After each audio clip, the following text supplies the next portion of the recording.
I will call to order our city council meeting for June the 4th. Before we start, I would like to have a brief moment of silence for the actions recently in Virginia Beach, Virginia.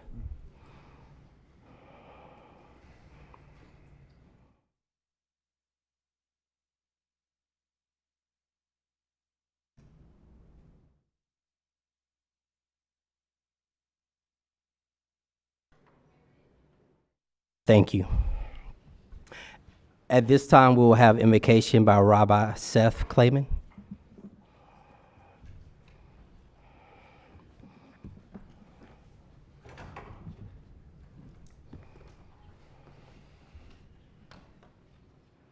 Sovereign of the universe, Baruch Shenatan Mikvodo Levasar Vadam.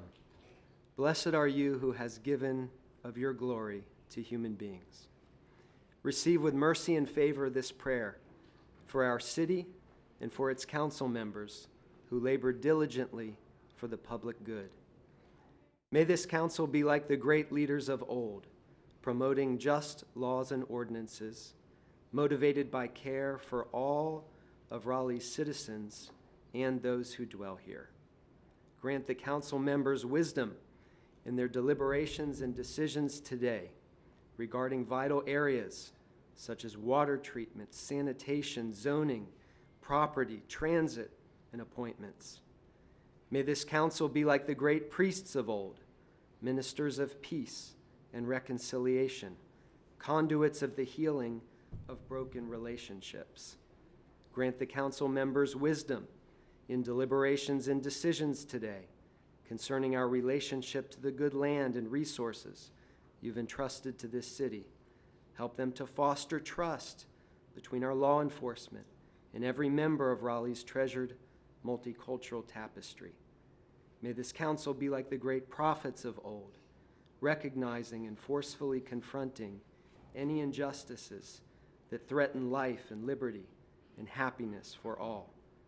Grant the council members wisdom in deliberations and decisions today concerning access to affordable housing.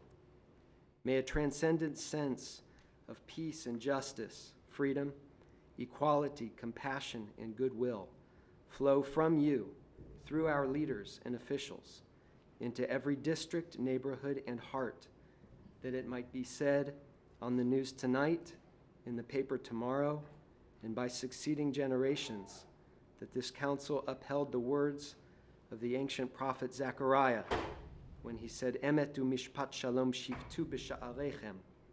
Render in your gates judgments that are true and make for peace. In your name we pray. Amen. Amen. Right. Councilman Stewart, lead us in the pledge. Allegiance to the flag of the United States of America and to the republic for which it stands, one nation, under God, indivisible, with liberty and justice for all.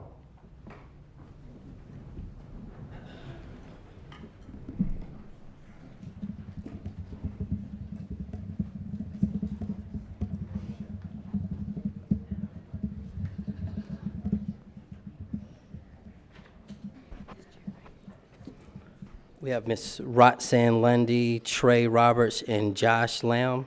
Please come forward.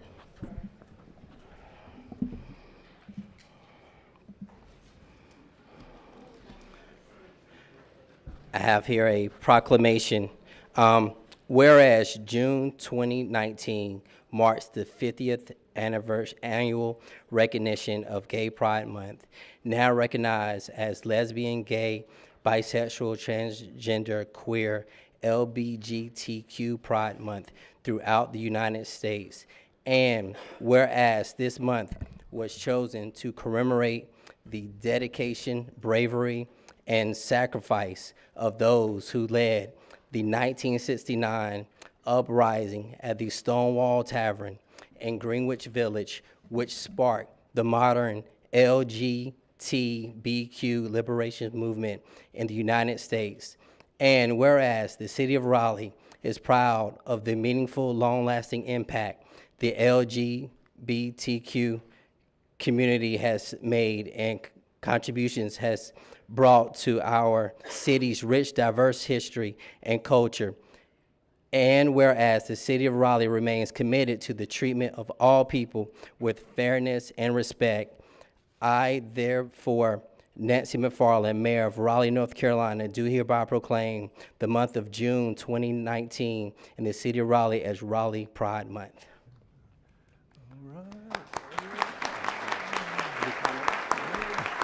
Get it going, man. Thank you. We would like to thank Nancy McFarland and the City Council for your support of Raleigh Pride and the LGBT Center of Raleigh. Thank you. All right, thank you. Thank you. Now we have Chief Deck Brown.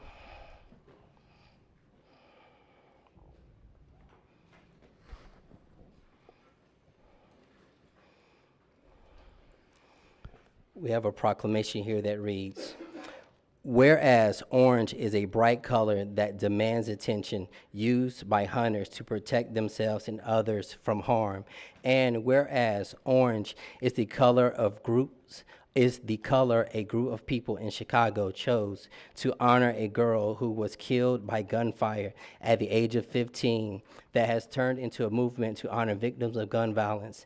And whereas landmarks and communities across the United States will light up orange in June, representing a bright future free from gun violence as part of National Gun Violence Awareness Month.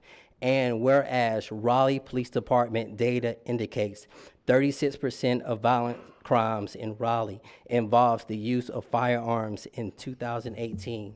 And whereas the Raleigh Police Department has a firearm violence reduction strategy and hundreds of officers all devoted to reducing firearm-related crime.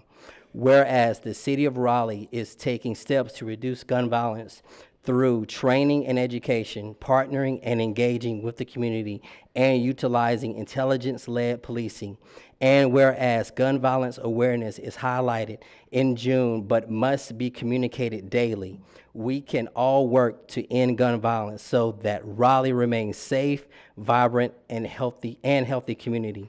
Whereas in recognition of the power of collaboration, residents and visitors in the greater Raleigh region are encouraged to wear orange throughout the month of June to express hope that public spaces, schools, and houses of worship will be free from gun violence. Now, therefore, Nancy McFarland, Mayor of Raleigh, North Carolina, do proclaim June 2019 in the city of Raleigh as Gun Violence Awareness Month.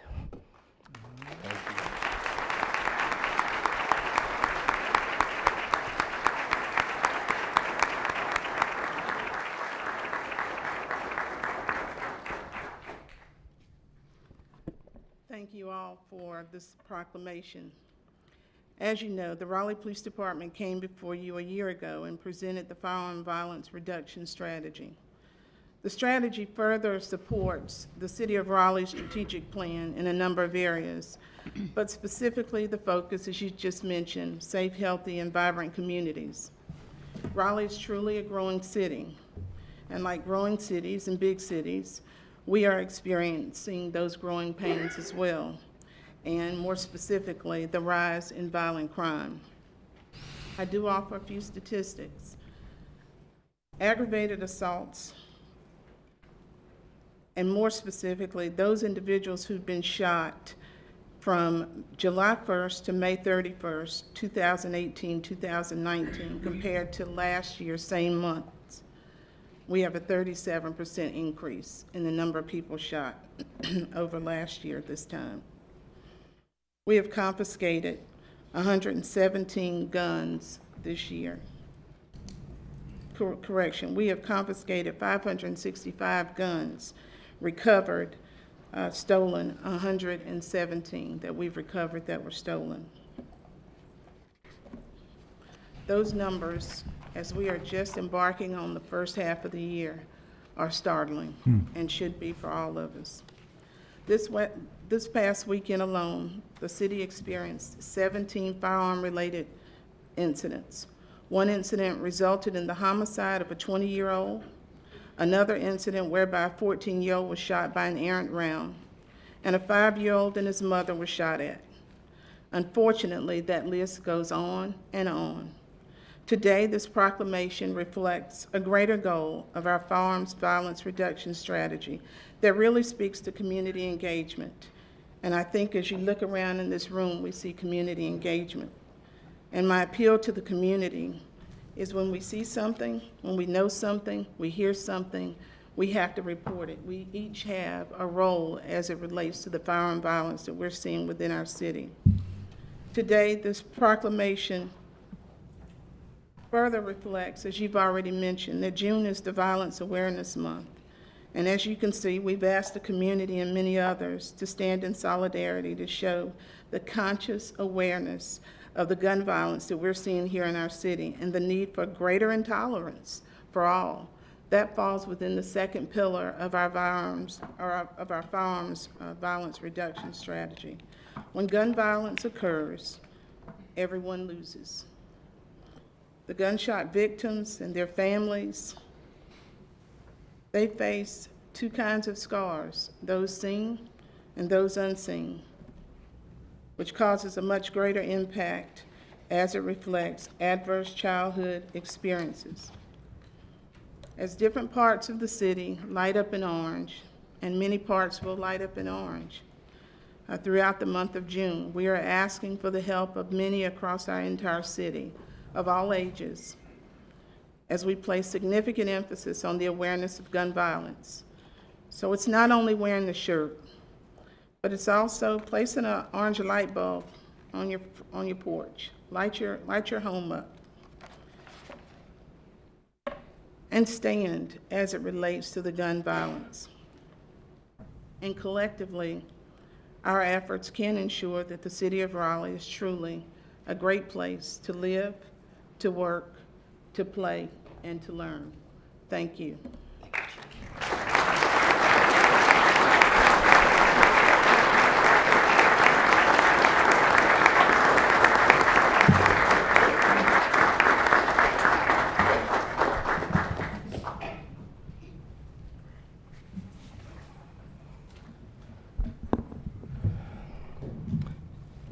Thank you all who are presenting proclamation for the work you're doing. I also want to recognize the young people that are here wearing orange as well. Thank you for coming out and for the parents who brought them. At this time, we are at our consent agenda. I have one pulled item, K1. Are there any other pulled items? And on, Move for approval of the ballots. Second. okay, it's been moved and properly second. All in favor, say aye. Aye. Aye. Those opposed have the same right. Councilman Cox, you pulled K1, the Witten Drive to October Road part. Right. The staff report indicated that there was no response from the residents that are affected. However, I've been receiving input from the residents, and I would like to hold this until the first meeting in July so that I have a chance to meet with people as well as staff and review the decision. Okay. If no Mayor objection. Pro Tem, just for clarification, I understand you were not pulling the whole item. The whole thing. Just that one Just the one. street. Just that one part. And also, I mean, the mayor's excuse. With no objections, that fine with everyone? Roughing any? No, that's totally fine. Okay. We'll bring it back. Okay. Okay. Thank you. All right. Okay. At this time, we will move to our planning commission.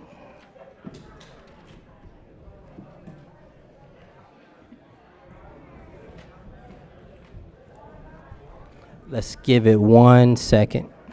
Sure thing.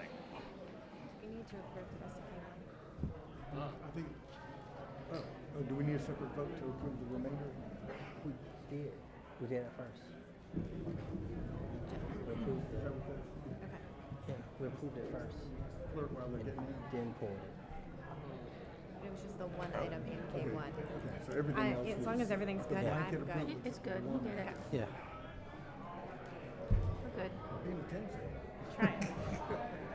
It's a lot of noise. I get what you're saying. Does the rest of it need?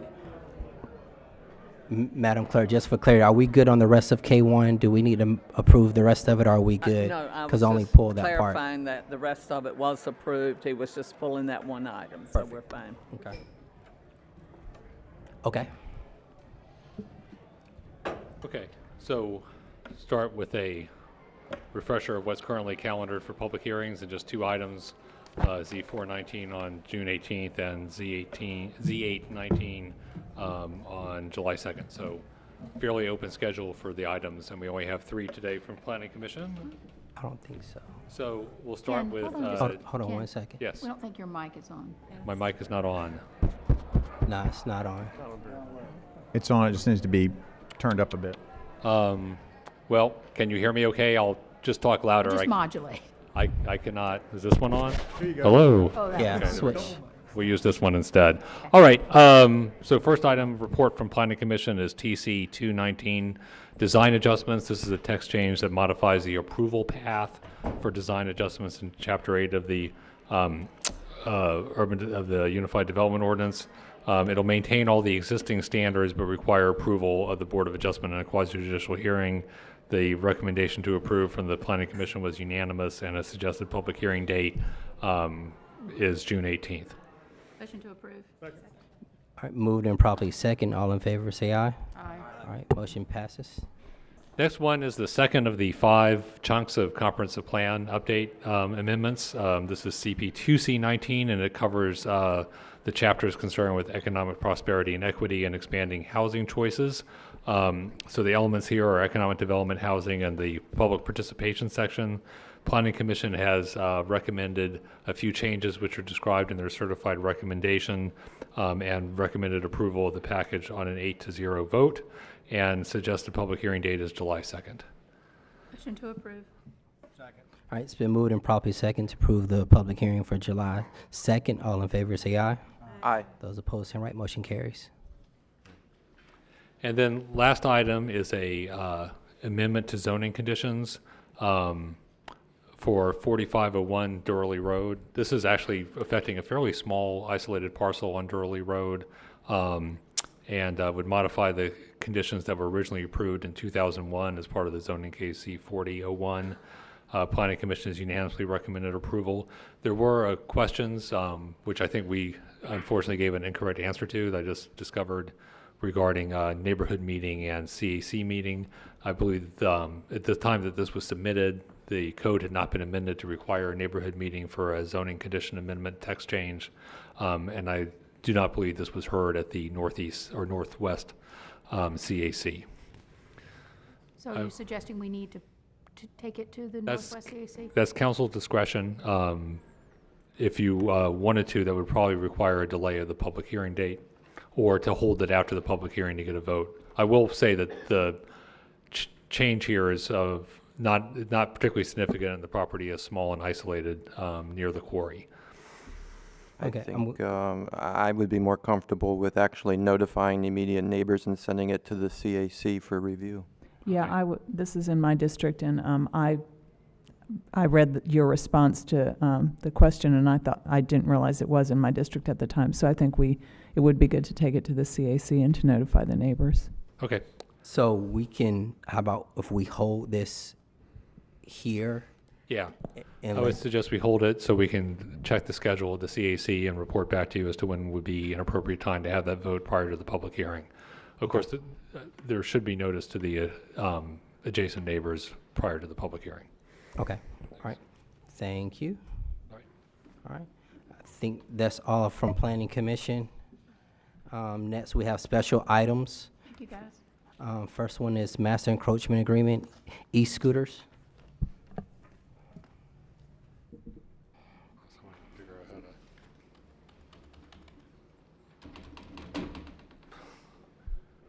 Thanks again. So Ken just broke the whole podium. Yeah. I'll do this with hand puppets. And you, well, it's just not closing. Get the professional help here. Sorry about that.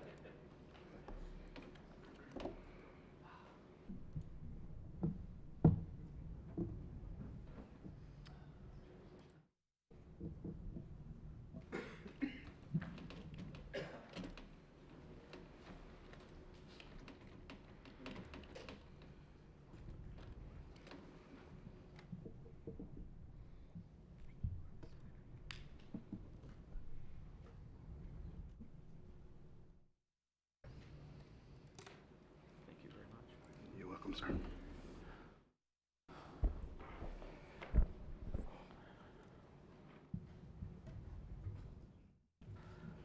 good afternoon.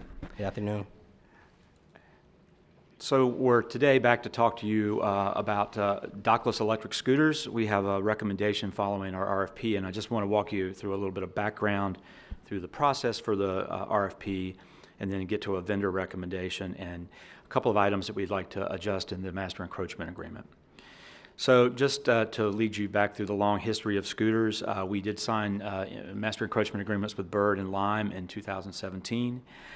We currently have about 150 Bird scooters and about 500 Lime scooters out on the street today. Their MEAs are valid through the end of July. You might recall Bird had announced initially that they were going to be gone by the end of April, but decided to stick around for a little while. I think it's important to note for everyone here that Lime will continue to have a presence here in Raleigh, but that will be on the North Carolina State campus, and we actually have a meeting with Lime and with North Carolina State on June 13 to talk a little bit about how those operations would work going forward. So stay tuned on that, and we will let you know how that goes. At the end of February, we issued an RFP for up to 4 scooter operators here in Raleigh, and that was so we could pick the best fit and the best operators for our community.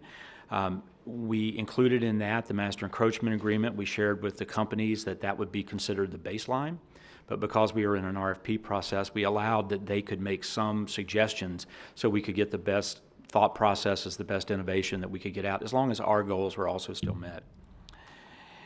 We had 5 respondents to the RFP. Bird and Lime did not respond, citing cost and the city regulations. And you can see a list there of the companies who did respond.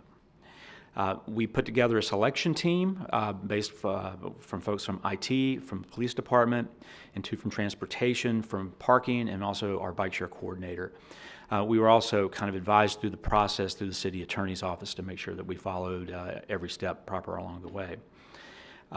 We are back to you a little bit later with this because I would say that the selection committee was extremely thorough in addition to just going through the proposal materials.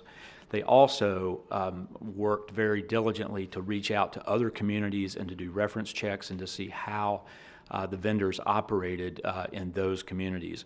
And I'd like to commend the committee for that work because I think that's very important to see where we got today.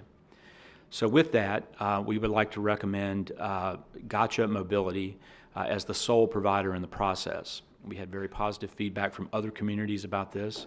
They are a company that has a significant number of bike share operations, and their operating model, similar to their bike share model, will be what they use here today. So we will have local staffing. So we will, I think we will have more consistent outcomes, and we have greater accountability because we'll have local presence here. Just a little bit about Gotcha, and they are in a number of cities and a lot of college campuses around. So most locally, you may know them through their presence on the North Carolina, University of North Carolina campus, and then also on the UNC Wilmington campus and the UNC Charlotte campus, if you've been in those communities. They have a lot of experience with a host of mobility services, again, bike share, scooters. They also have a small electric rideshare operation in some communities, and are just now getting into a dockless trike facility, which we will not have as part of this from the outset. So they did ask for some recommended adjustments on the MEA. One that we would, right now our hours run from 8 to 10. We would, because they have their operation model is more like bike share and they're going to have more limited staffing, they won't have an army of chargers or juicers out to bring scooters in and out. They'd like to extend the hours from 6 to 11. And given that we have a single vendor, we'd like to have the authority to have 1,000 scooters from this particular vendor out there. Their initial authorization would include only 500 scooters, but we are going to put together a set of performance metrics around usage, around safety, around certain sort of good conduct approaches that we would have on that. And then we could administratively extend to that 1,000, assuming that we're meeting those goals that we have there as well. Lastly, in terms of cost, Gotcha did suggest that they needed a little bit of relief on the cost. We would not recommend that we do that now, that first 500 scooter increment be set at consistent with a $300 per scooter annual fee that we have there. And then Once we get to that number, we did allow that we would come back and revisit that with the council and to see what kind of appetite and just to see how their performance has been. So based upon that, we would like you to authorize the city manager to enter into a master encroachment agreement with Gotcha Mobility with those changes in the provisions of the master encroachment agreement. None of the other provisions would change, only those three. So. I'd like to move for approval, and thank you, Michael, and your group for all the hard work you guys have put in and finding us someone that understands what being a responsible corporate citizen means in Raleigh, because we sure didn't have that on the last couple of folks we had in here. Thank you, and we appreciate your support as well. Second. All right. It's been moved and probably second for approval to authorize the city manager to enter into an agreement. All in favor, say aye. Aye. Those opposed have the same right. Motion carries. Thank you very much. Thank Mr. you. Pro Tem. And thank you for all those who worked on this as we move forward. May I make one just gratitude statement for all staff STEM, but also I do want to, I know there's some different feelings on the council, but I am grateful for Bird and Lime taking a risk on Raleigh and helping our community understand and normalize this new form of transportation. And I'm really excited about where we're heading together with Gotcha and excited for the future. So thank you. Thank you. All right. Affordable housing bond referendum options. Staff is certainly here and available to answer questions. The material is similar to what you had last time, both in your packet. Larry Jarvis and other finance staff are here to assist as needed. Yeah. So I had one question that I wanted to ask is, as much as I believe this entire council believes in affordable housing and making sure that we have options, even looking at our low-income residents and making sure that they have options as well.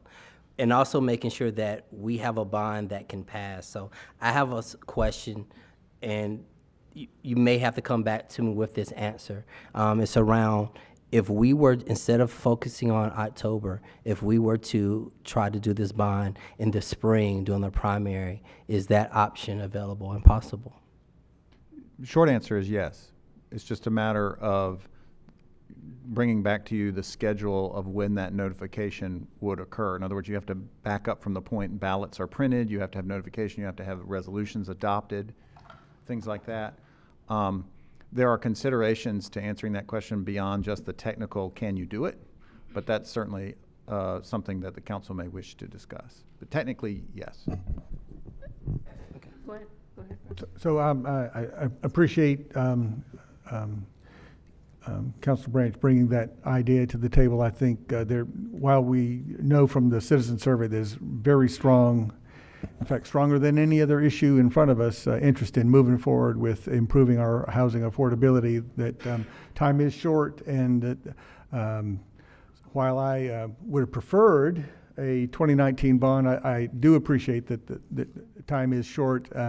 So as a compromise, and rather than waiting till the general election in 2020 when we'd be tangled up with other bonds and other national elections, I think this is a great compromise idea. If we can make it work, to give ourselves a little bit more time to build public support for the bond referendum in the spring in the primary. So I really appreciate you bringing this forward. Yeah, and the date is actually March 3rd of 2020.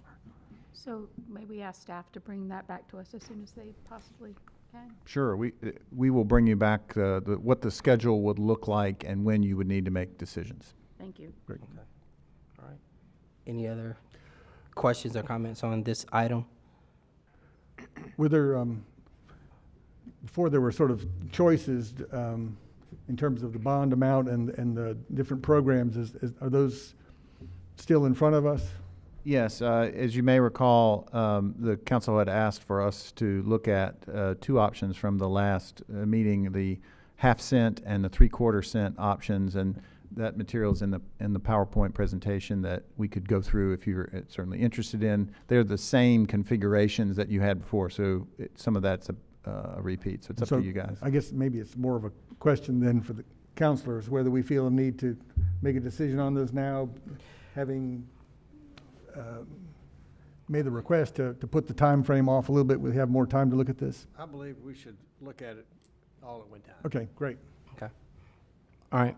Well, with that, I think we kind of gave some direction. Once we have that information back, we'll be able to give more finalized. We'll bring this back to you as a future agenda item for you to reconsider, maybe after the summer break. Okay. All right. All right. Thank you. Next, we have gray site relocations, 4524 New Bern Avenue. I know we asked that the applicant for this request to provide information that family members approved the moving of these graves, and that data has been provided to council. So is there any other information from council members or a motion for approval? Well, I had asked to see the letters from the family. Mr. Birch provided those for us, so I'm satisfied with it. If the rest of the council is, I'll move for approval. Second. All right, it's been moved and properly second. All in favor, say aye. Aye. All right, motion carries. All right, thank you. We now move to our city manager's reports.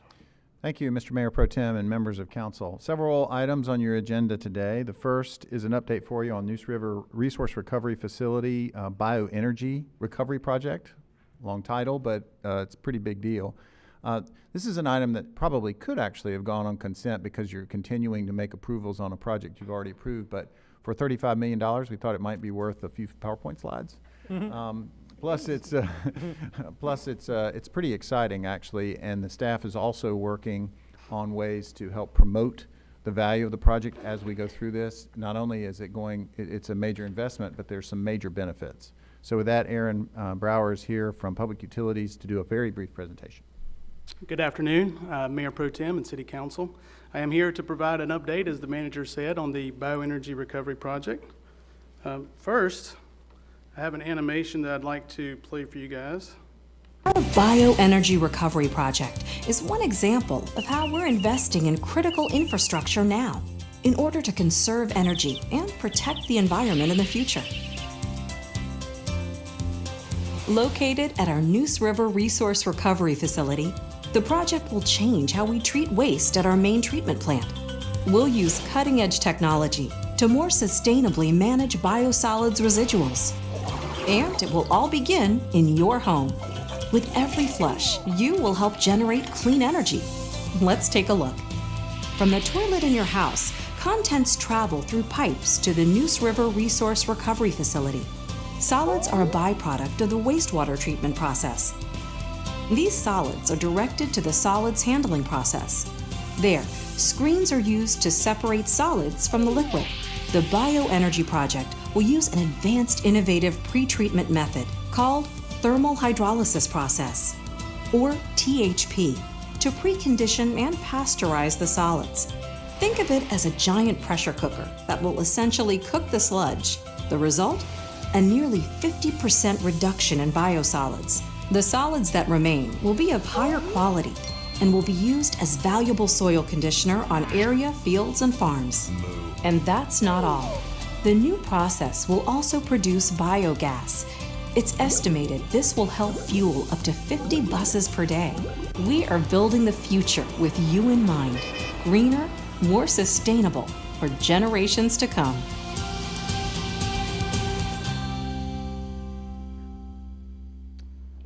All right. Aside from what you learned there in the brief animation, just a few things to point out. There's not a good, well, there isn't a do-nothing alternative associated with the bioenergy project. The age of the existing equipment is past its useful life or near its useful life. Currently we use a Class B liquid land application process amongst a couple of third-party processes to dispose of our biosolids, and there's a lot of uncertainty with the future of those applications, and this will produce a Class A product that is the wave of the future for biosolids in the United States. Also, as part of this is a more sustainable approach than our current practices. In fact, this project is specifically identified as in the city's Climate Energy Action Plan, and it's also in the city strategic plan under Transportation and Transit 4.1. It was previously under GNR 3.1. And above all and best is the least expensive net present value alternative of all the alternatives evaluated. The project status, currently the design and permitting is complete. We are planning on starting construction in July of 2019. The construction, it is a long project, it's about a 4-year window, but the construction completion is scheduled for late 2022, early 2023. The total estimated project construction cost is $130 million. We did receive $50 million in 0% interest loans, and that saves the ratepayers about $25 million in interest over the life of the loan. And the remaining funding comes from the revenue bonds. So today we are asking for you guys to approve the first construction manager contract amendment for the early site work package and some select equipment.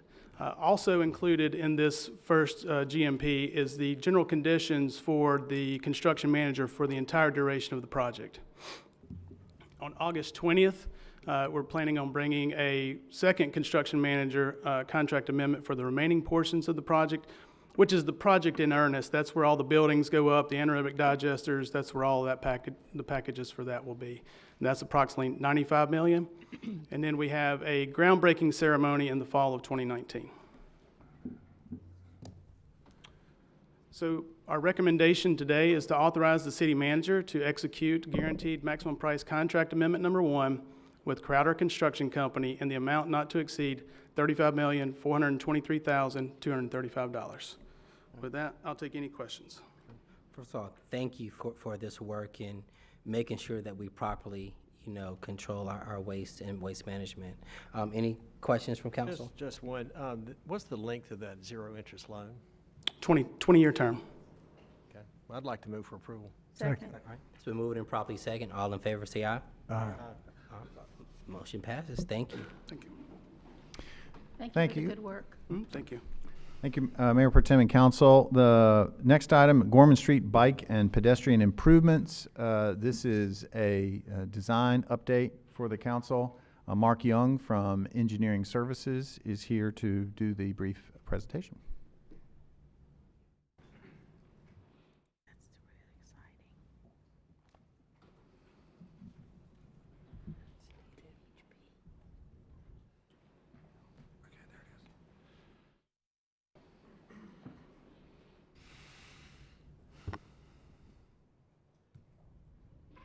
Good afternoon.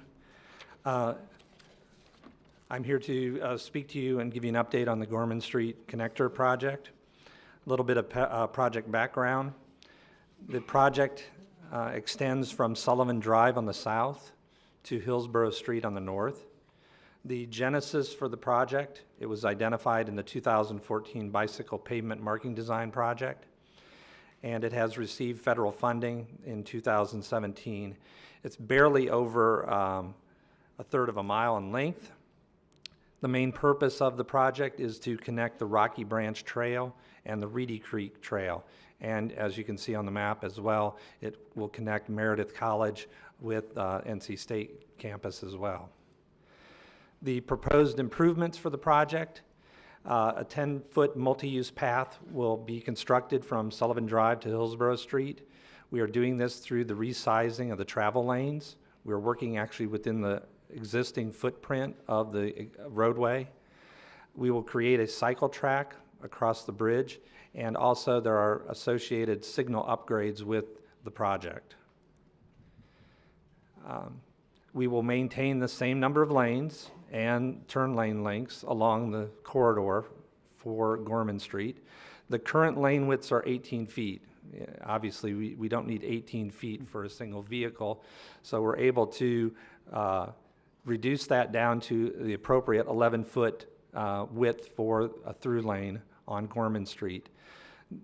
That gives us then space to put in a concrete median and bike lanes along the length of this corridor. The budget for this particular project is a little bit over $470,000.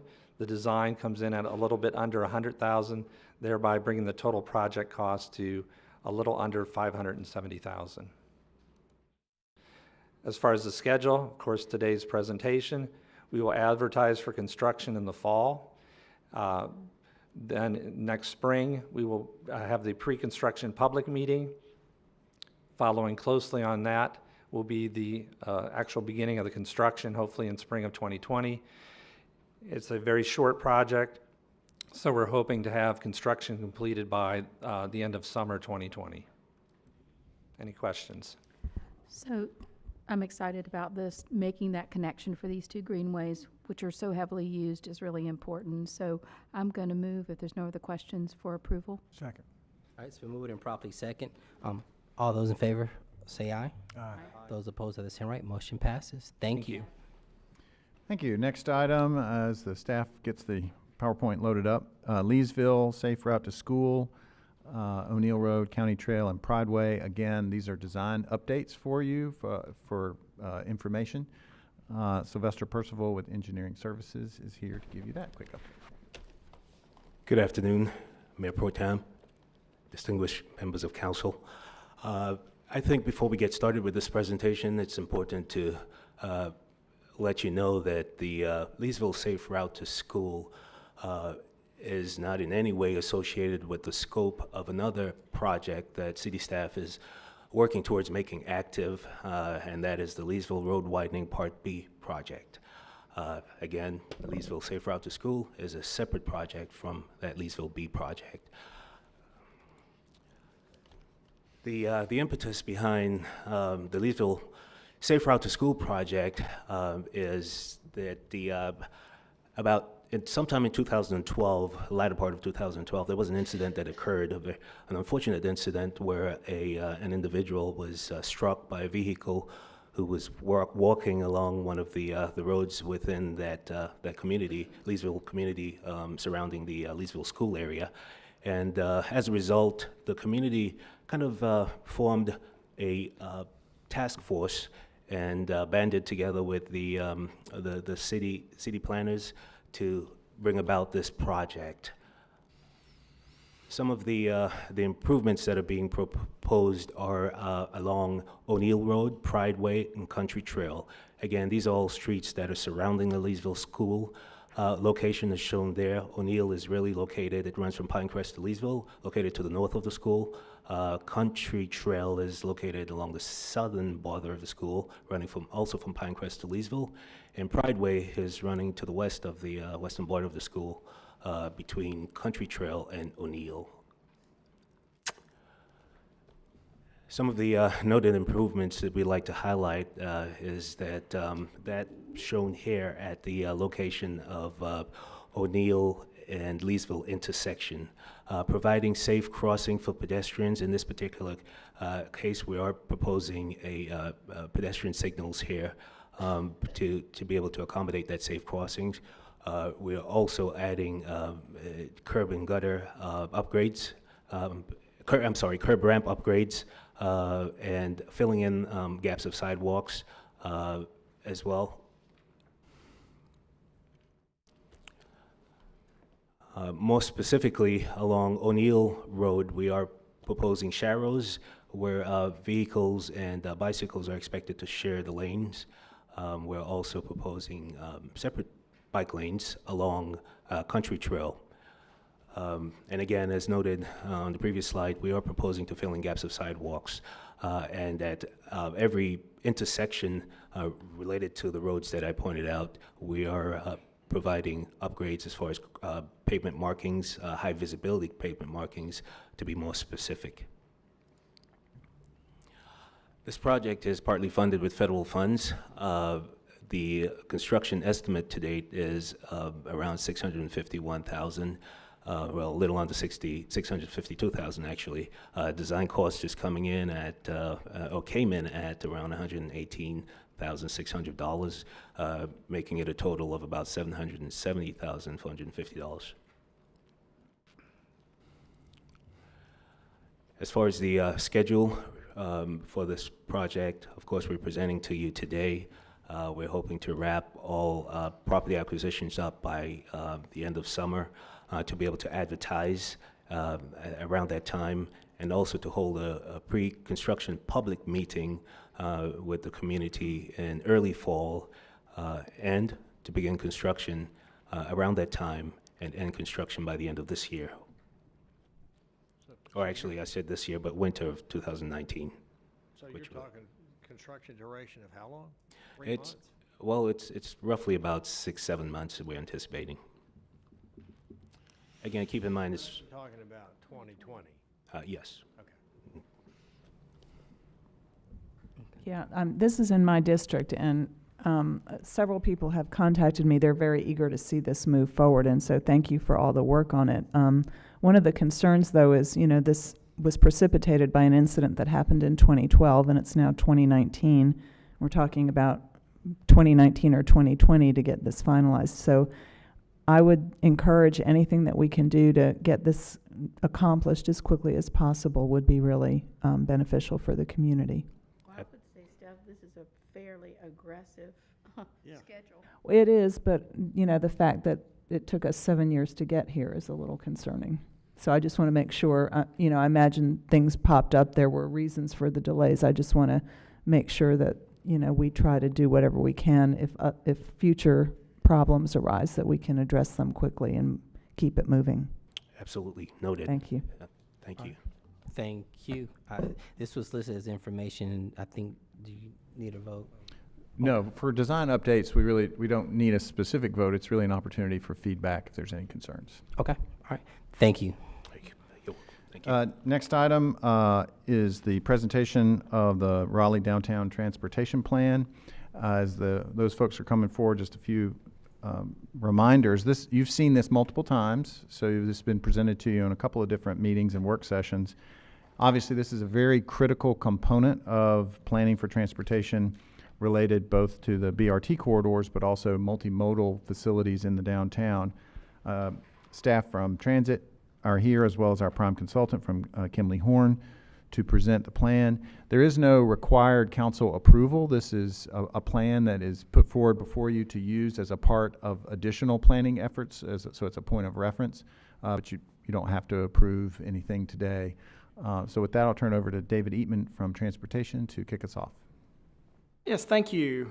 So again, the Downtown Transportation Plan, certainly multimodal, but the reason we kick this off is we have a constrained right-of-way. Our downtown has lots of history. And so when it was first originated, I don't think that they were thinking about, Go Raleigh buses and all of the other modes and competition that's out there for our right-of-way. So we really have to think about this in a controlled environment and balance all of those needs against one another. And that's what this plan tried to do with many stakeholders. Just for today, I am going to go through the first part of this very quickly. Mr. Richard Adams with Kimley Horn is going to get into the actual recommendations for BRT and the bike network. But I'm just going to kind of run through the history. Certainly, if you have any questions, stop me. But otherwise, I'm going to get to the heart of the presentation, which is the recommendations. So again, as we stated, we've been here a few times before. And this is the actual timeline of the presentation, starting back in spring of 18, and taking us through our alternatives, working with all of our stakeholders, and certainly bringing us to where we are now with this final recommendation. Hopefully, you've seen the executive summary. That was part of your agenda package there, a link to that executive summary. But we will have a full report available in about 30 days. And that report actually will show up in 4 volumes, so 4 reports in one. We did not provide that as of yet, but again, that should be available online within about 30 days. Who was involved? I know that we've covered this before, but certainly many stakeholders. We had our stakeholder group, our technical team, as well as our advisory committee. Each one of these trying to make sure that we touched all of the different elements that we're interested in what happens within our right-of-way downtown. And certainly the project process, as you can see, as we went through everything from data collection to scenario development and evaluation, all the way to the final plan, we had touch points with each of our advisory groups or stakeholders. When you see that stakeholder group there, there was more than one meeting. They were actually part of several other meetings as well, so we'll get that updated also. With that public outreach, we had two very large meetings at the Raleigh Convention Center. Certainly the main topics that we displayed in an open house format were the BRT network recommendations, as well as the bicycle network recommendations, which would respond to wherever those BRT networks were laid out. As you can see on the slide, hundreds of responses through surveys as well as written comments as well. With that, I'm going to turn it over to Mr. Richard Adams with Kimley Horn, and he's going to walk us through the recommendations themselves. Thanks, David. I advance this, right? Down arrow. Gotcha. All right. Good afternoon. Again, Richard Adams with Kimley Horn. And as David mentioned, we've been leading the downtown transportation plan, and I will quickly go through some of our findings and recommendations, and as David said, open to any and all questions you may have. So we basically divided our recommendations into near-term, mid-term, and full build-out, and specifically for the bus rapid transit recommendations, which is obviously very central to this plan. The near-term recommendations are specifically tied to the East BRT or the New Bern Avenue BRT, which y'all have heard a lot about. And you will note as you look on the left side of the page there, specifically the near-term BRT incorporates the New Bern Avenue BRT coming into downtown and then going to and from Go Raleigh stations. So that is specifically tied to that part, which is again the first BRT corridor to move forward. The midterm BRT plan assumes that the south and or west BRT pieces will be the next to go forward, either or both of them. And so as you can see, this plan focuses on extending the BRT on, and that specifically is Wilmington and Blunt Streets, connecting all the way to the south there, and then of course to the west on Western Boulevard and to the south on whichever corridor is ultimately selected to go to the south for BRT. And then the full build-out scenario you see here has some dashed lines. Those are some alternatives that are still kind of live alternatives that will remain under consideration as the BRT projects move forward.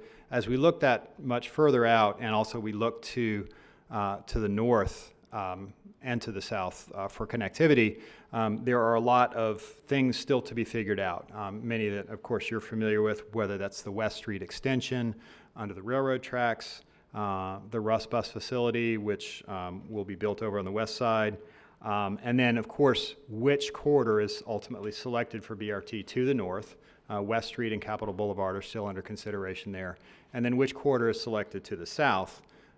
South Wilmington Street, Dawson and McDowell Streets, and South Saunders are all technically still alternatives to the south.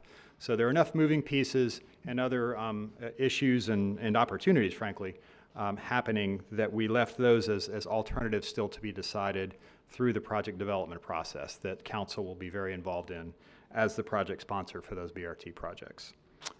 So that's the BRT phased approach to implementation. And then for the bicycle network, this is a pretty big leap from where we are today. And you'll see, again, on the right side of the page here, our full build-out bicycle network. We don't phase that in. We came up with one comprehensive plan that will obviously be built over time, but we don't say specifically which pieces need to go first, like we did with BRT. So you can see for bicycle, we've got what we're calling Tier 1 and Tier 2 facilities. Tier 1, and I'm going to toggle back and forth a little bit. Tier 1 facilities are going to be those really high-level facilities for bicyclists that we call, really high level of comfort for the, from age 8 to 80 and beyond cyclists. And so you can see we've got everything from multi-use path / urban trail to bike lane that would be protected by parked vehicles, to cycle tracks that would be protected by some kind of vertical element, is what we like to say, whether that's, again, a parked car, a bollard, or what have you.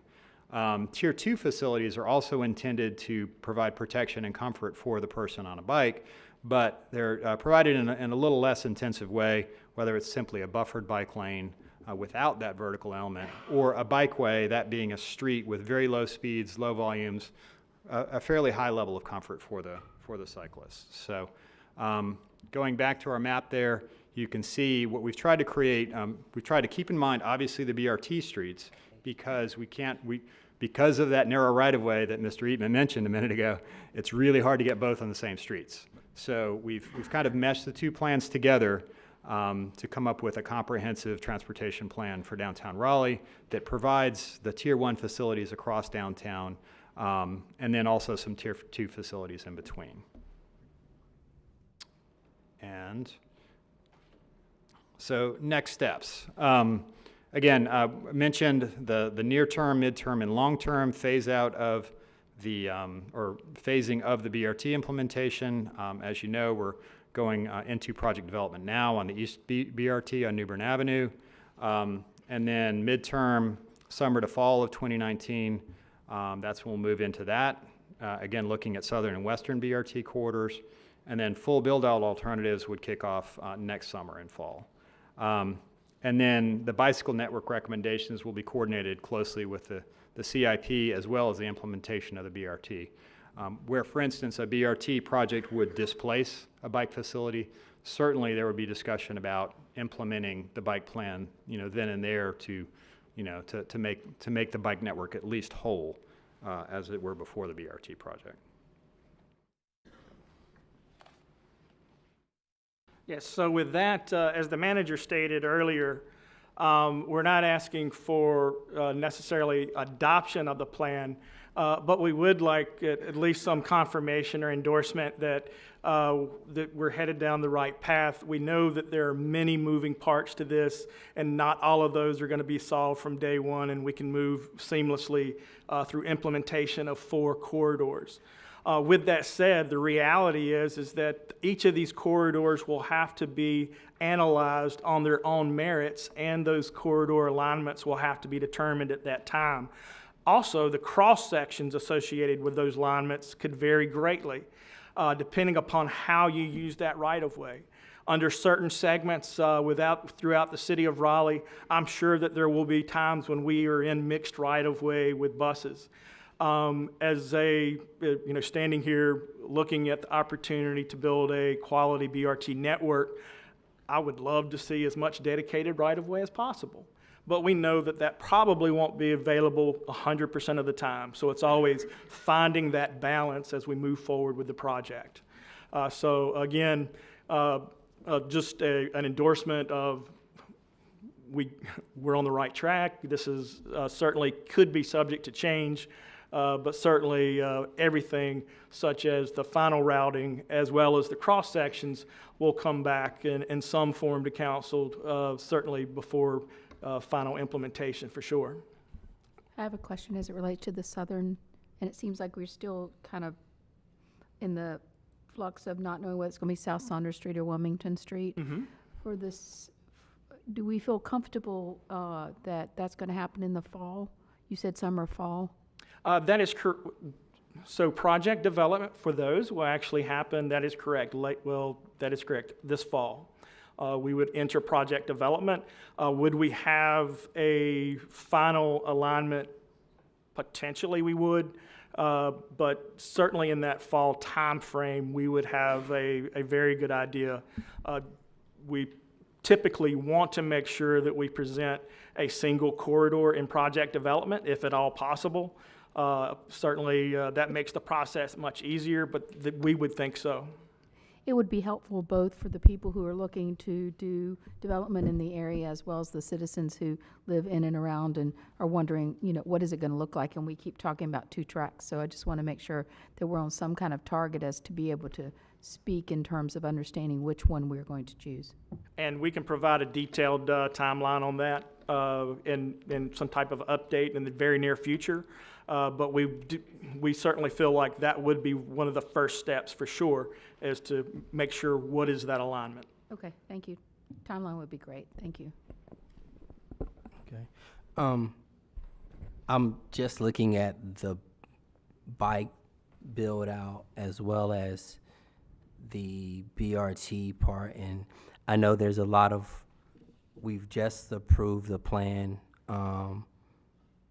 for the bike lanes on Person and Blunt at a previous meeting. So I'm trying to, I see on this part, I'm assuming this was the part that was taken out when we approved that plan, because we that is weren't correct. sure. So the Blunt Street section will have elements that will move forward in the interim before BRT is implemented in that segment. Those improvements are all I wouldn't call paint superficial, because paint can get expensive. But it is a restriping and a designation of the right-of-way more so than any type of construction. So those elements will proceed, and then as soon as we come forward with the BRT element, we would make sure that the bike network or work with BPAC and certainly transportation planning, and that would be placed on some other alignment, but very close.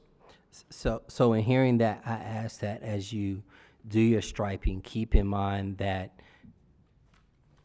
what I'm hearing is some of the striping may be removed and may not return. So I feel it's very challenging to give something and then kind of take it away.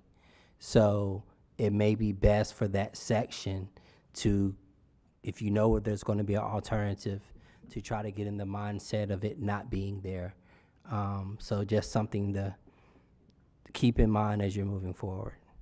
I understand. Certainly, I think the reason that the path we're on is we all feel very confident about moving these projects forward, but we're certainly not quite to the point of, putting down a construction date. So we're right in that gray area currently, but we'll be working closely within to make sure that we make smart decisions. Thank you. Okay. Any other questions or comments? All right. Thank you. All right, next item is a presentation from a request that we received regarding Swift Creek Land Management Plan amendment. So as you may recall, changes to our Swift Creek Watershed Management Plan requires approval from all of the participating agencies. Wake County Public Schools has made a request to the group, and all the jurisdictions, including Raleigh, must approve the amendment even though this isn't within the city of Raleigh. So with that, Christopher Golden from City Planning and Kenny Waldrop are here to present the request and ask for your approval. All right, thank you. Good afternoon, everyone. Give me just a second, I'll pull up the slide for this particular item. I have a short presentation prepared, and here we go. Almost there. Thanks for your patience. So I'm here presenting the second amendment to the Swift Creek Land Management Plan. Go over a little bit about this particular amendment. It was initiated by Wake County Public Schools in partnership with Wake County under the terms of the Swift Creek Interlocal Agreement, which we refer to as the ILA. And that's between all the towns with zoning regulatory power in the Swift Creek Management Plan area. So just a short recap on the Swift Creek Land Management Plan area and a little bit about the ILA. It's 40,000 acres, spans 5 municipalities. So we're looking at Apex, Cary, City of Raleigh, Garner, and Wake County. Protects the water supply of Lakes Benson and Lake Wheeler, and it's protected by the Swift Creek Land Management Plan, in which all municipalities adhere to the same rules for development within this plan area that you see. Just a short recap on the ILA that was signed back in December of 2017. It's an agreement between all the municipalities with zoning powers within this district that you see here. It provides a framework so that changes can be made over time, but those changes must be made through mutual agreement. In accordance with the plan, the changes can only occur through unanimous agreement. So if one person doesn't, or I should say one municipality doesn't approve whatever amendment comes forth, it is not approved. So a little background on this particular amendment. It's the Second Amendment, like I said. The first one was done back in December of 2018. The amendment, as I stated before, was requested by the Wake County Public School System in partnership with Wake County. Their real estate division is creating an assemblage of parcels to create for a future school site. The school district wishes to construct an educational facility, and they want to go ahead and connect that proposed facility to the town of Cary's public utility system. So while it doesn't hook into the city of Raleigh's public utility system, based on the rules set forth in the ILA, every municipality has to approve any change to this plan. Currently, the land use in the Swift Creek Land Management Plan area for this particular site is considered rural. They would like to change it to new urban. In the rural districts, schools are an allowable use, non-residential use within this area pursuant to the plan. The difference being is that the change of land use classification allows the use to hook up into the town of Cary's public utility system, as opposed to having septic and well system. As I said before, the amendment was initiated by the school district. It was developed in partnership with Wake County, and it's been reviewed by all jurisdictions with regulatory powers within the plan area. When we looked at it for the city of Raleigh, we looked at two different areas. We did a comprehensive plan analysis, and in doing so, we found it consistent with all of these policies that relate to growth management, environmental protection, and resource protection. There are no inconsistent policies within the amendment as we saw it. That also went to public utilities, and they're also here to answer any questions. They analyzed the project. They determined that any impacts were de minimis to the overall water quality, any impacts of water runoff within a watershed. So therefore, we viewed it as the amendment as being acceptable and in compliance with city policy, as well as the mutually adopted guidelines that of the Swift Creek Plan that all partner municipalities must follow.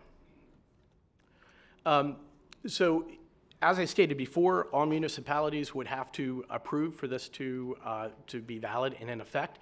It went to Wake County on May 6, 2019. It was approved with Wake County.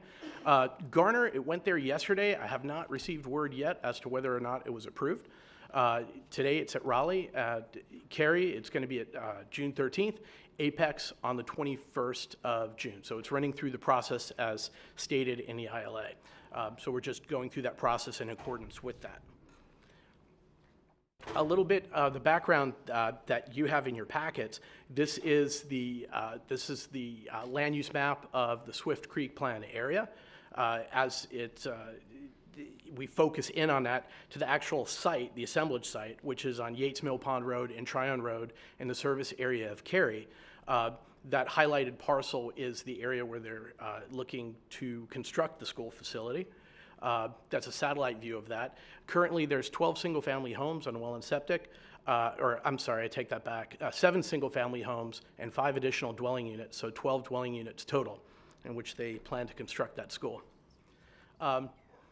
So the recommendation on that is asking to authorize the city manager, or the school district is asking to authorize the city manager to sign the Second Amendment to the Swift Creek Land Management Plan between all the municipalities with zoning powers within the district.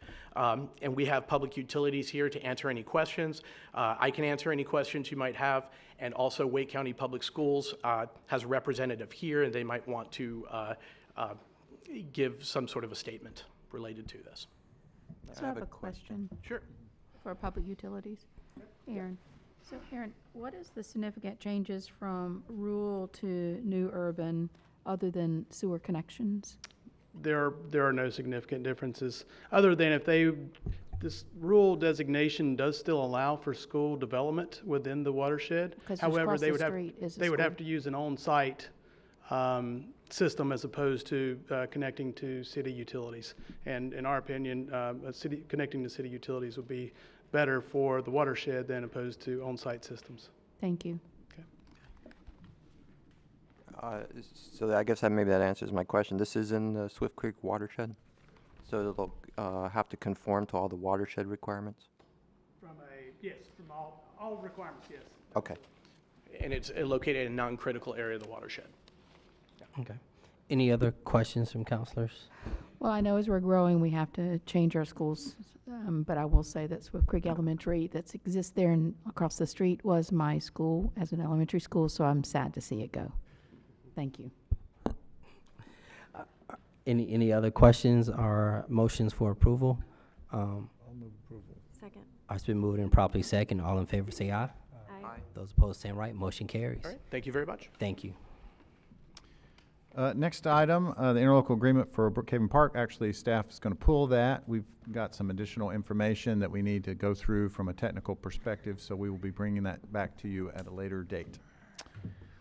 So last item on manager's report is a review of the Dreamville Festival at Dorothea Dix Park. So I missed that because we were closing something. So the interlocal agreement for Brookhaven Park is pulled? We're going to pull that and bring it back to you at a later time. We've got some Okay. easement technical things we need to resolve. Okay, all right, thank you. So Dreamville Festival at Dorothea Dix Park. The purpose here really is just to update you on the event. We've done a lot of thanks to all of our staff and partners for their hard work.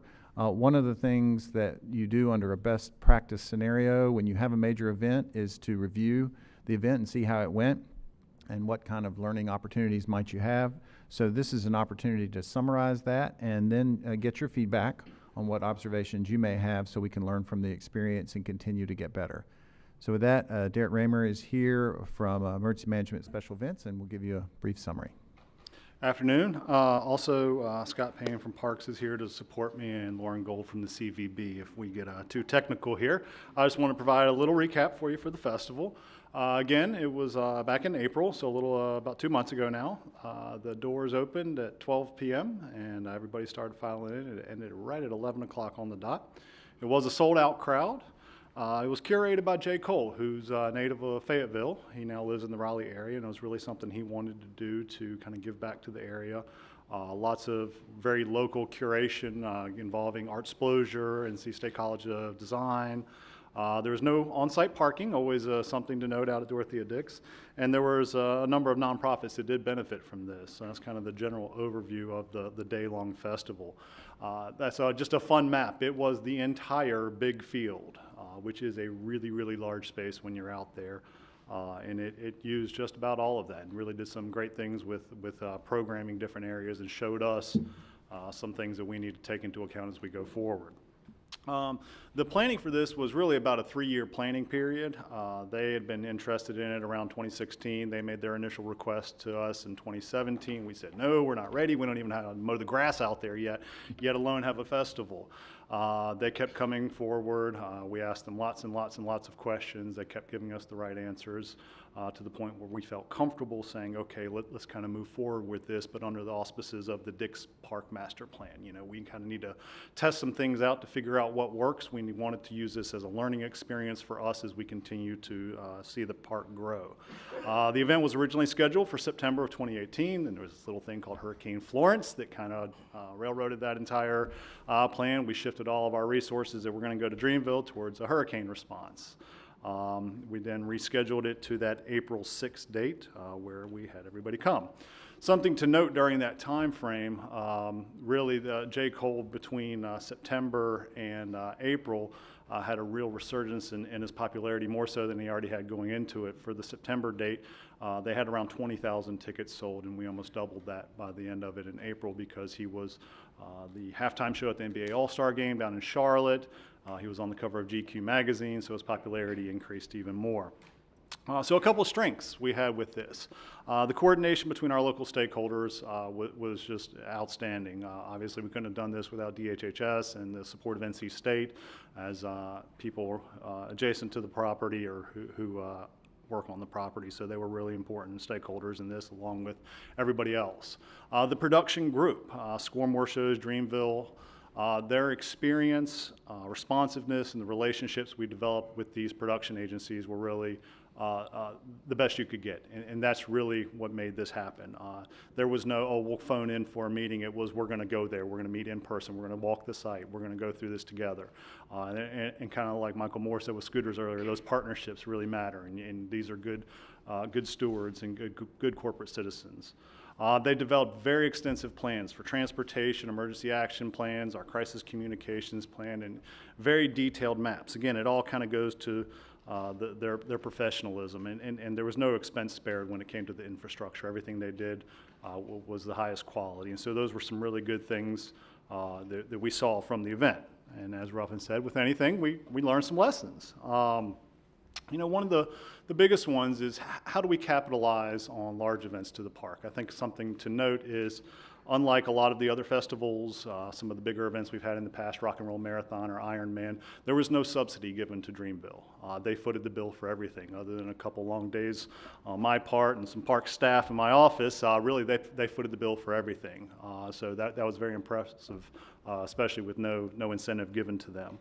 But when we talk about capitalizing on large events, is that something, it's a change we need to look at from the city's perspective. We don't really do it outside of a Walnut Creek Amphitheater or a Red Hat Amphitheater. Do we take a percentage of merchandise sales, $1 off of every ticket, and then use that money to further develop the park? So these are some of the questions we need to start looking at as we continue to move forward. The second thing is formal arrangements on site restoration. It rained on Friday before the show, a lot, and it was very muddy. Saturday morning, I was walking the site with the owner of the production company. He was chasing down golf carts, saying, "Don't run, don't drive on the grass. Everybody stay away, we have to protect it." And for the most part, they did a great job. Obviously, right in front of the stage, it was pretty torn up. But about 30 days later, we had some of the best grass in Raleigh growing there after some aeration, reseeding, and some grading. So it worked out. You know, you expect those things, but they were great partners and took care of that immediately with no questions asked. The management of ride sharing. Obviously, cell phone coverage was really spotty out there with that many people trying to get a ride. At one point, I think a ride from Dix Park to the downtown Marriott was around $80. And so these are just things we kind of need to take into consideration. People don't realize how close it is, that they can have a nice leisurely walk there. So just some ideas as we continue to talk about development of the park. More food and drink points of sale. If we had one of the biggest dings, it was that. People were hungry and people were thirsty. We actually did a great job of incorporating a lot of local food trucks at this event. They were used to our events that might have 40,000 people coming in and out over the course of a weekend, not all at one time and all there at the same time.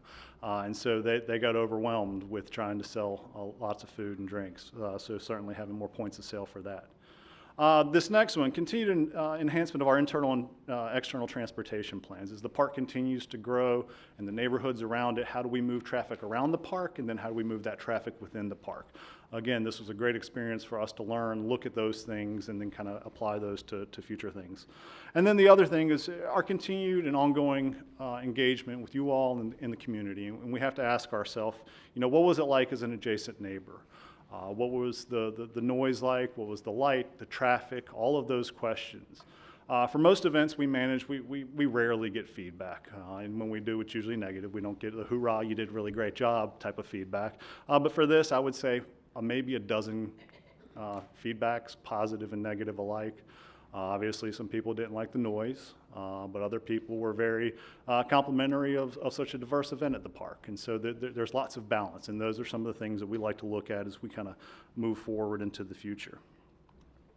The media coverage, just a couple quotes that you can read these later, but I think the impressive thing, their PR firm pulled, there was 834 million impressions of this event on the internet. And between news articles, tweets, retweets, likes, loves, all of that. That's just a broad reach for this festival across the world. You know, if it was a test for Dix Park, consider it aced. I thought that was quite complimentary of us. And it's shaping up to be one of the most successful events in the city's history. And quite honestly, that's what we're going to talk about right now is how successful it was in some data. One of the things you'll note here is the tickets sold is 39,000, and that's a number. You'll hear 40,000 and you'll hear 39,000. From a public safety perspective, we needed 40,000 bodies out there and no more. That's our max capacity we could handle. There were some comp tickets given to people who attended community meetings, friends and family, and so the tickets sold was actually at 39,000, and you can see they came from all over. The hotel data for this, and again, I'm going to try to do my best CVB impression here, but if we have any questions on the specifics, Lauren can certainly help.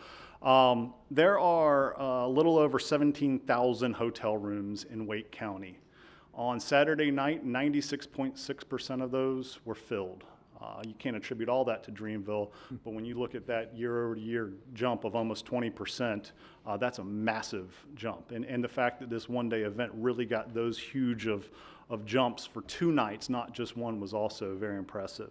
The average daily rate numbers, again, those are quite impressive year-to-year jumps. So great numbers for our visitors. So again, 39,000 total people is what we're calculating here.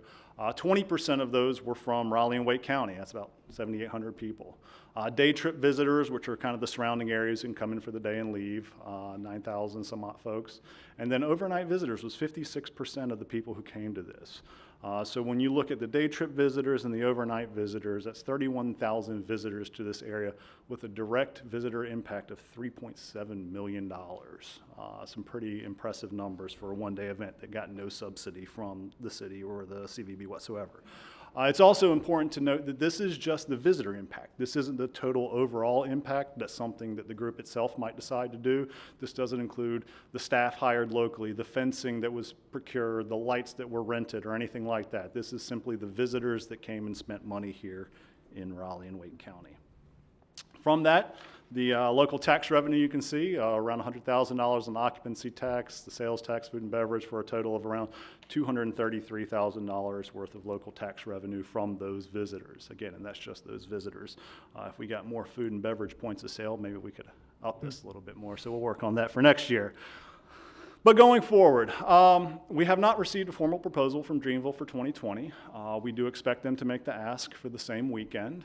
We've talked about this a little internally. We had an after-action review meeting from our internal city staff with lots of really finite details on what we need to do better, and we talked about a couple of things. But we have gotten some demand from other producers for this same style of event, this massive closure of the entire park. And we've pretty much determined that we can really only do that at most twice a year, assuming that this would be maybe a spring event and there's something in the fall. It would really have to be after the state fair. Our public safety resources, the heat, everything else that's going on in this area, we really just couldn't support anything until well after the state fair, and so that would be a late fall thing. But really, it's just looking at those 2 major events is about what we can handle at the park. But more comprehensive than that is really just the need for a large event policy at the park. It goes back to what I was talking about earlier. How do we capitalize on these things, whether it's a ticket sale revenue or a percentage of merchandise? So this is something I'm going to be working with our Parks, Recreation, and Cultural Resources staff, as well as the CVB and others, to make sure we have some policies in place to address these large events that want to come and use Dix Park or even other areas of the city, so we can capitalize on them and make sure that we're taking care of the park, but also preparing it for the future. So with that, I'll take any questions you have. The local artwork was there. I think some of it's actually in Transfer Food Hall now. Some of the artwork from the festival is hanging on the walls over there. So any questions you might have, be happy to help. Obviously, Lauren and Scott are here too if you have any questions for them particular perspectives. First of all, thank you. Thank you to your leadership, to the support from all city employees, especially public safety and coordinating with those that came from afar that worked this event that Dreamville contracted out to. I was able to participate, to attend the event, and met some of those visitors from outside of North Carolina. Who said that, it was one lady I remember in particular, we had a conversation. She was from up north. And she said she had one impression of Raleigh because she had never been to Raleigh before. Then she came and she saw it. She said it's green, it's beautiful, and it just changed her opinion of Raleigh. And that goes back to the good work of the residents of Raleigh and entrusting and taking care. And people are coming, people are visiting. And I'm pretty sure of those 31,000 visitors, some of them will probably move here. So, the weather alone. Because, depending on where they live and jobs and opportunities. So I just want to say personally thank you for your leadership, and to all employees and staff and city manager's office. And city attorney's office I know was busy too as well. So just thank you to everyone that was involved. Absolutely. All right. Okay. Thank you. Thank you. Thank you. That concludes my report. All right. Thank you. We will now have our Stormwater Management Advisory Commission report, Lake Preservation Policy.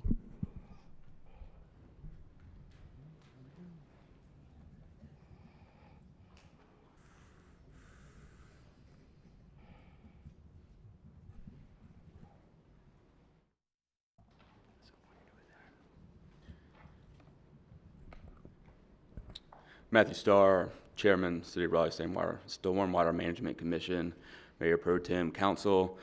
What we have before you are some changes to the lake preservation policy.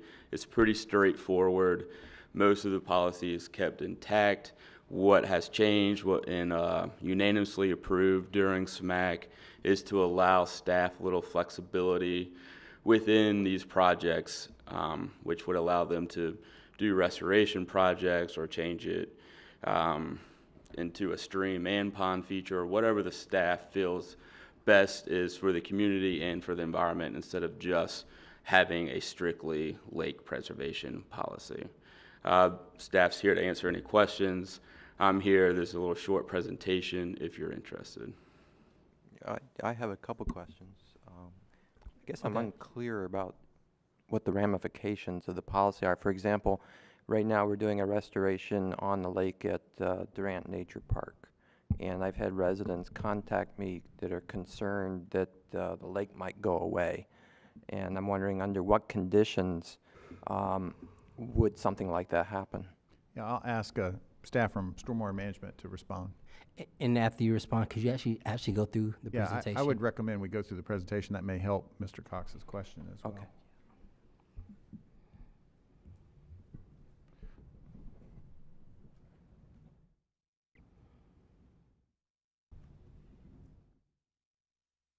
So this is just a short update of kind of how the policy has progressed throughout the years. There wasn't much change before it came to the commission, and it came because we were experiencing projects that the city was having that, you know, rebuilding an expensive dam or going through the process of keeping the lake or the stormwater management pond as is, which wasn't what fitted best for the environment and for the community. This is a great example of one of the early on projects that was completed in 2004. As you can see, you know, a low-head dam was put into place, some restoration was done, and because of this project and subsequent projects, it was needed for a policy revision. Here's some other completed projects that were done. Again, you have the downstream here. It really is a nice amenity and helps with water quality and everything else. And so here's the major changes. Again, the big one being it does provide staff with the flexibility to do some of these different types of projects. This is just what SMAC discussed. Again, it was a unanimous proposal to send before you all today. And Scott's here to help with any questions. Scott, can you kind of answer that question? Yes, good afternoon. Thank you for this opportunity. The lake preservation policy, we're bringing forth revisions for you today and working with the Stormwater Commission, review from the City Attorney's Office, is to maintain the benefits of the policy to date, which does date back to 1994, the ability to preserve the lake when that's in the best interest of the city, but also to restore the stream and or create a wetland or a potential hybrid of a lake stream wetland solution. So the criteria are based upon public safety, flood control, water quality, and regulatory compliance, as well as being cost beneficial for the use of the stormwater capital funds. The question was around Upper Durant. Was it Lower Durant, Upper Durant? Well, there's Lower Durant, I know, is being renovated right now. There's also what's happening on Brockton Road, is Yes. another lake that's being impacted. Actually, I wouldn't mind it if we could send this to Growth and Natural Resources to have a little bit of a deeper dive into specific cases and see what the impact of the policy is in the real world before we actually adopt it. If the council desires, I can take it into Growth and Natural Resources. Then I'd like to make a motion to do that. Okay, it's been moved and properly seconded that places in Growth and Natural Resources. Any other questions? Just one, so a little bit off topic, but the status of the Laurel Hills Lake and the dam project? That project is under construction right now, and it's anticipated to be wrapped up later this summer, early fall. Okay, thank you. Yes. Okay. All right, all in favor, motion, all in favor, say aye. Aye. Those opposed, same right. Motion passes. So it'll go into Growth and Natural Resources to kind of look at it a little further, and then it'll come back. We'll bring it back. Thank you. All right, thank you for the presentation at the time. Thank you. All right. At this time, we will have our committees. EDI, there's actually a conflict with 2 members being out for the June 25th meeting now. So we will probably hold this until after. There's only one item. I understand it's not time consuming. There's no time on it, so there's no rush. It's dealing with the retail, mobile retail. So we will push it to August when we come back after the retreat. So there'll be no EDI meeting because it'll only be the 2 of us at the meeting. So there will be no EDI meeting in June. All right. Next, we will have Growth and Natural Resources. Yes, Growth and Natural Resources will meet Wednesday, June 12th at the council chamber beginning at 4. Thank you. Okay. Healthy Neighborhoods. Yes, thank you. We have 3 items all related to looking at reducing parking requirements for non-residential uses. The first 2 items will be reported to other bodies for consideration and come back to full council. The third one will come back to our committee. So the first one, committee recommends changing the 10% reduction to 25 for properties near high-frequency transit with no reductions right now for properties near medium frequency transit. Actually, that's so that can just be its own motion. Is that your motion? Can you repeat the motion? I'm sorry. Yeah. Generally speaking, we said, look, we're trying to promote more transit usage here and more affordable housing near high-frequency transit routes. So let's change the parking reduction that is permitted for non-residential uses near high-frequency transit from currently 10% reduction to a 25% reduction. But once again, that's only near high-frequency transit where there's a high likelihood that people will choose transit alternatives to automobiles. Were those transit corridors identified? What's the definition of a high-frequency corridor? Is it 30-minute, 15-minute headway? So that's Thank you. that's pretty high frequency. That's okay. So that's the first motion. All right. All right, it's been moving and properly second. All in favor, say aye. Aye. All right, motion carried. Okay. Motion passes. Right.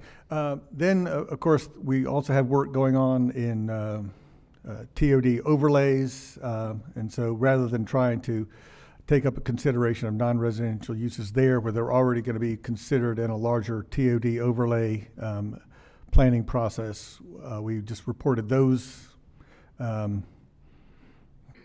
non-residential parking uses in those TOD overlays to that TOD overlay planning process. So I guess that's a motion as well. We're not. Okay. So I know we've discussing TOD overlays in Transit and Transportation Committee. So I'm trying to remember this piece in your committee. Once again, it was only related to parking reductions or parking requirements in our code. And since, once again, rather than us trying to get involved in the details that are going to be dealt with much more detailed in the work that's being done around our BRT corridors, we said we will just not take that piece up, but let that other BRT corridor and TOD planning process take up whatever parking reductions might be desired. So to make it clean and we can report out at one time, I would move that we move this piece to transit and transportation in conjunction with the TOD overlay piece we're already working on. Second. Okay. All those in favor say aye. Aye. All right, Okay. motion passes.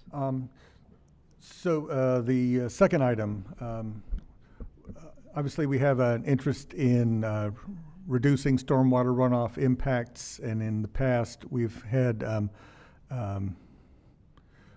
a rule that says there's some incentives if you go over 150% of the minimum parking requirement. This is again for non-residential uses, and we thought about crafting a new rule that would incentivize less parking, say for instance in a big box store that's trying to plan parking for the day after Thanksgiving. But we thought it'd be better to send that circumstance to SMAC for them to think about what the new improved standard and what the incentives, such as pervious paving if you wanted to build above our parking minimums. So the motion there is just to have them take up that consideration of incentives for non-residential parking. Do we want to look at incentives or options? Well, it's going to be a combination. I think right now, again, the incentive program kicks in at 100%, 150% of our minimums. But it's never, I think that threshold has never been reached, so there's never been any opportunity to look at incentives. So we're thinking maybe SMAC would actually bring that threshold down to more like 110% of our parking minimums before these incentives kick in. So there's two parts. One is what's the threshold for starting to incentivize, and then what would those incentives be? So you're just asking to send that to SMAC for consideration? Correct. Okay. Second? All right. It's been moved and probably second. All in favor say aye. Aye. All right, Okay. motion passes. All right, the last one that will stay in our committee. A lot of communities we heard in our staff report are moving to downtowns without any parking minimums.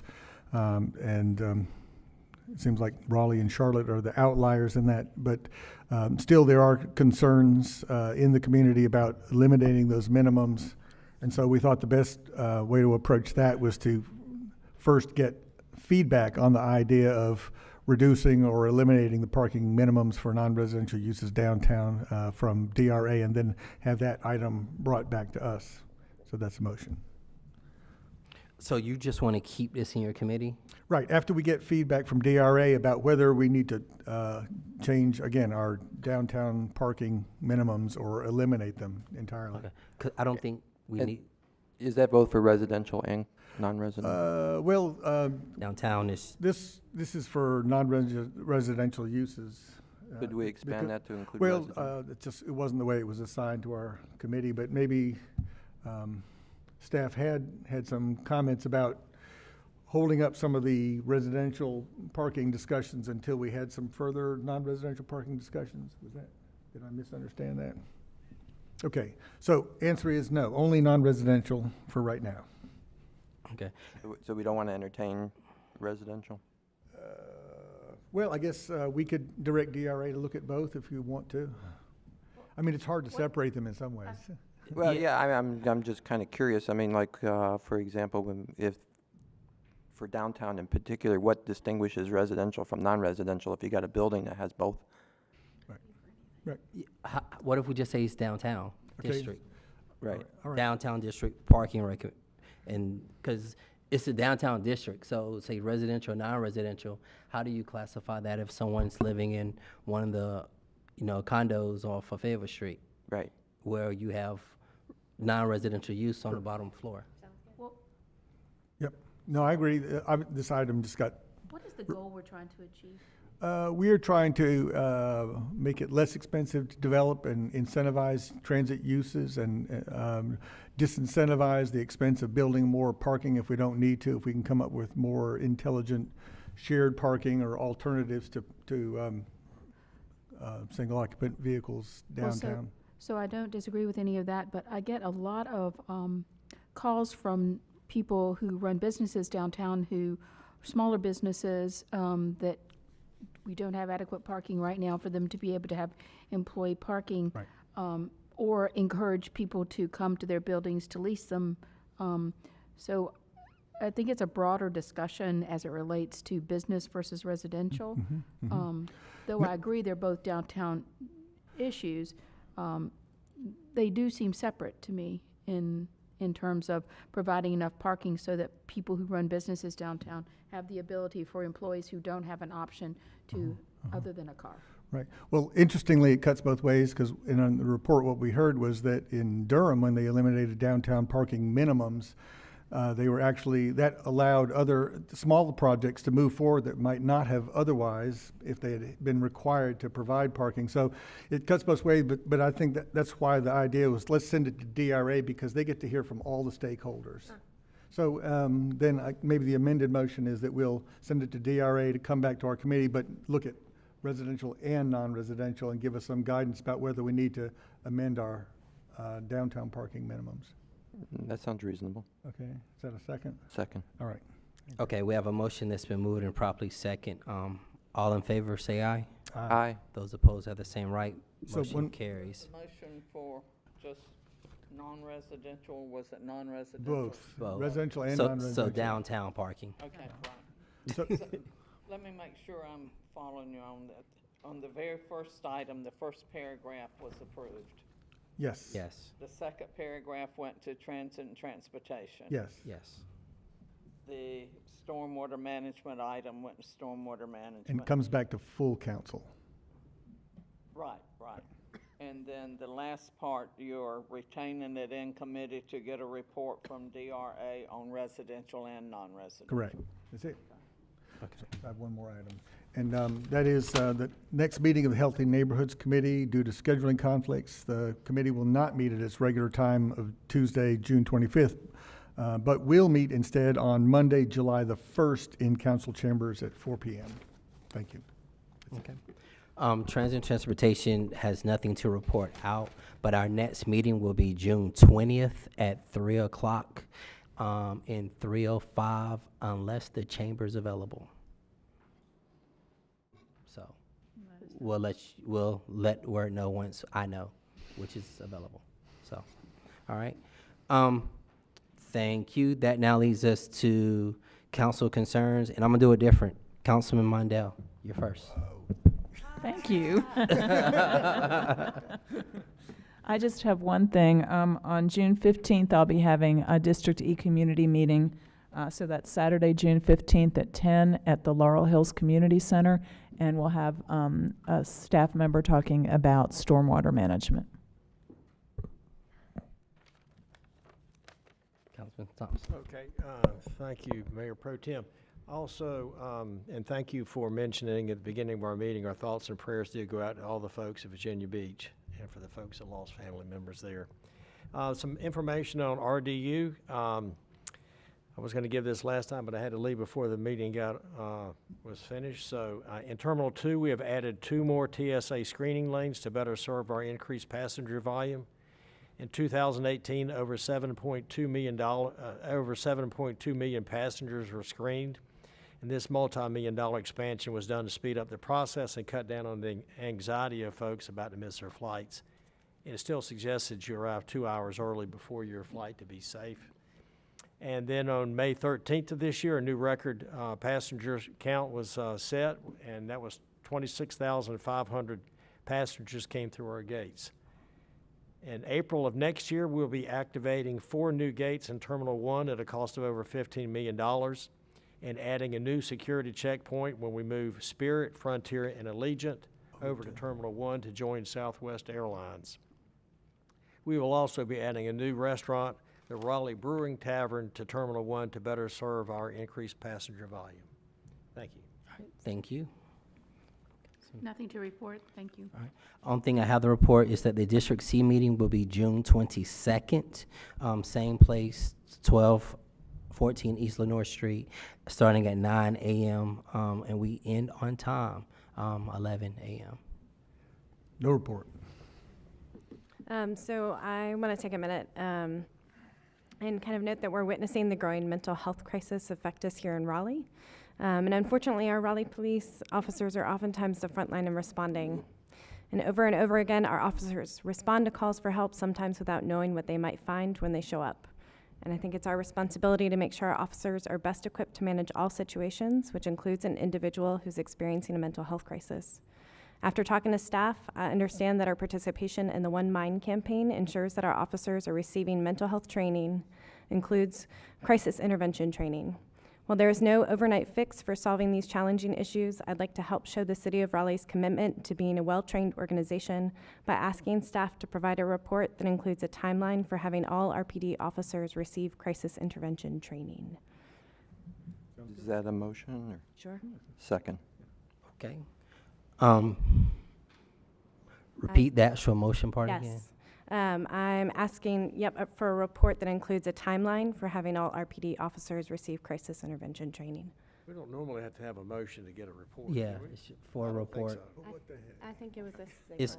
We have a motion that's been moved in second. All in favor, say aye. Aye. Those opposed have the same right.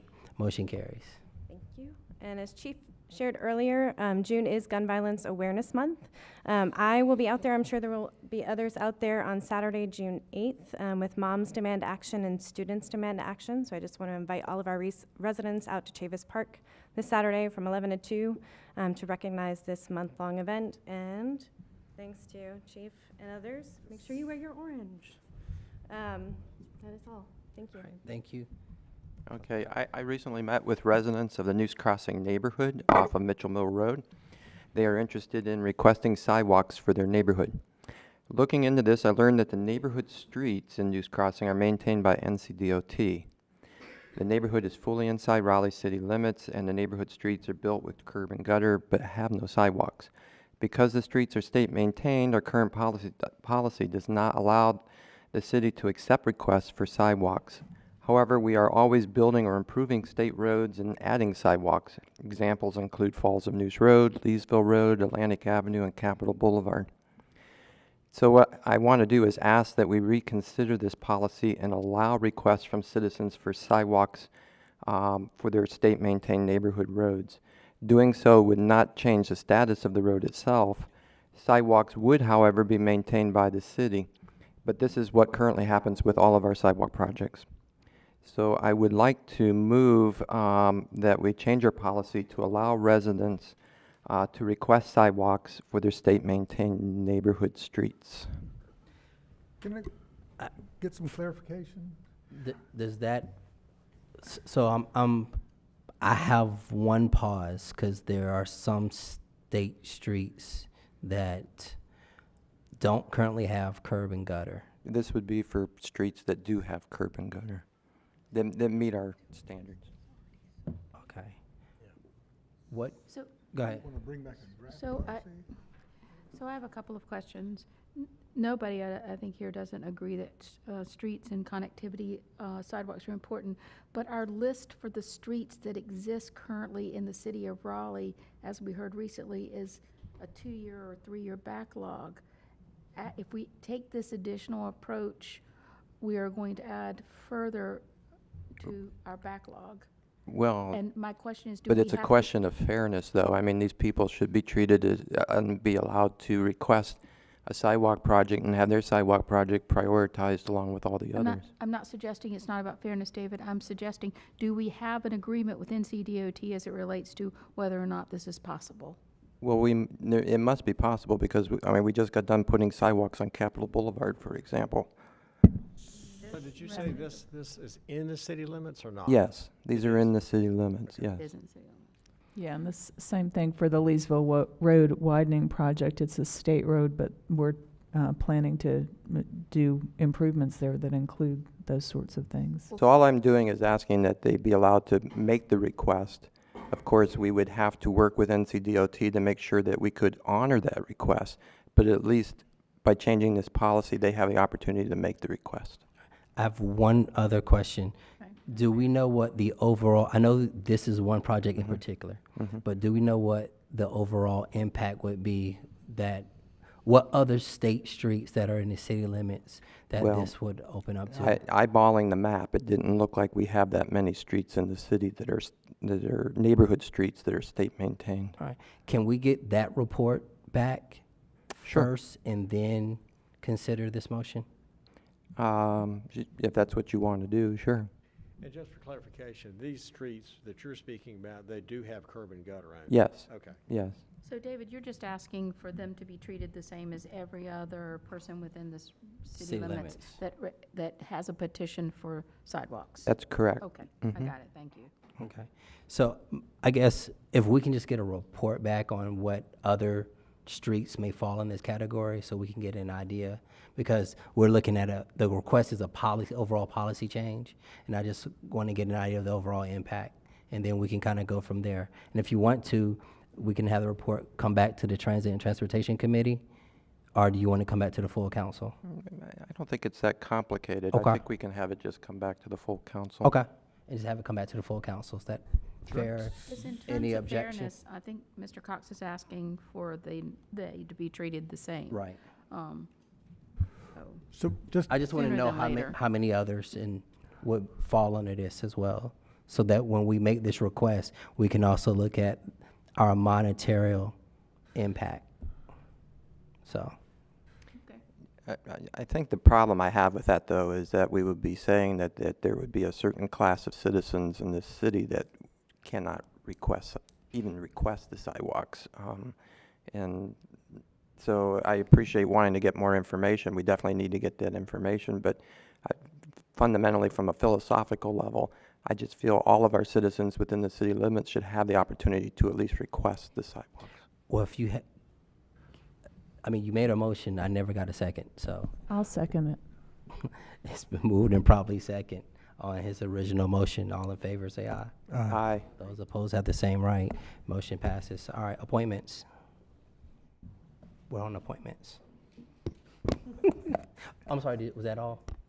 Okay. Oh, I'm sorry. No, there was one other thing. I'm sorry. I got carried away. My apologies. Okay.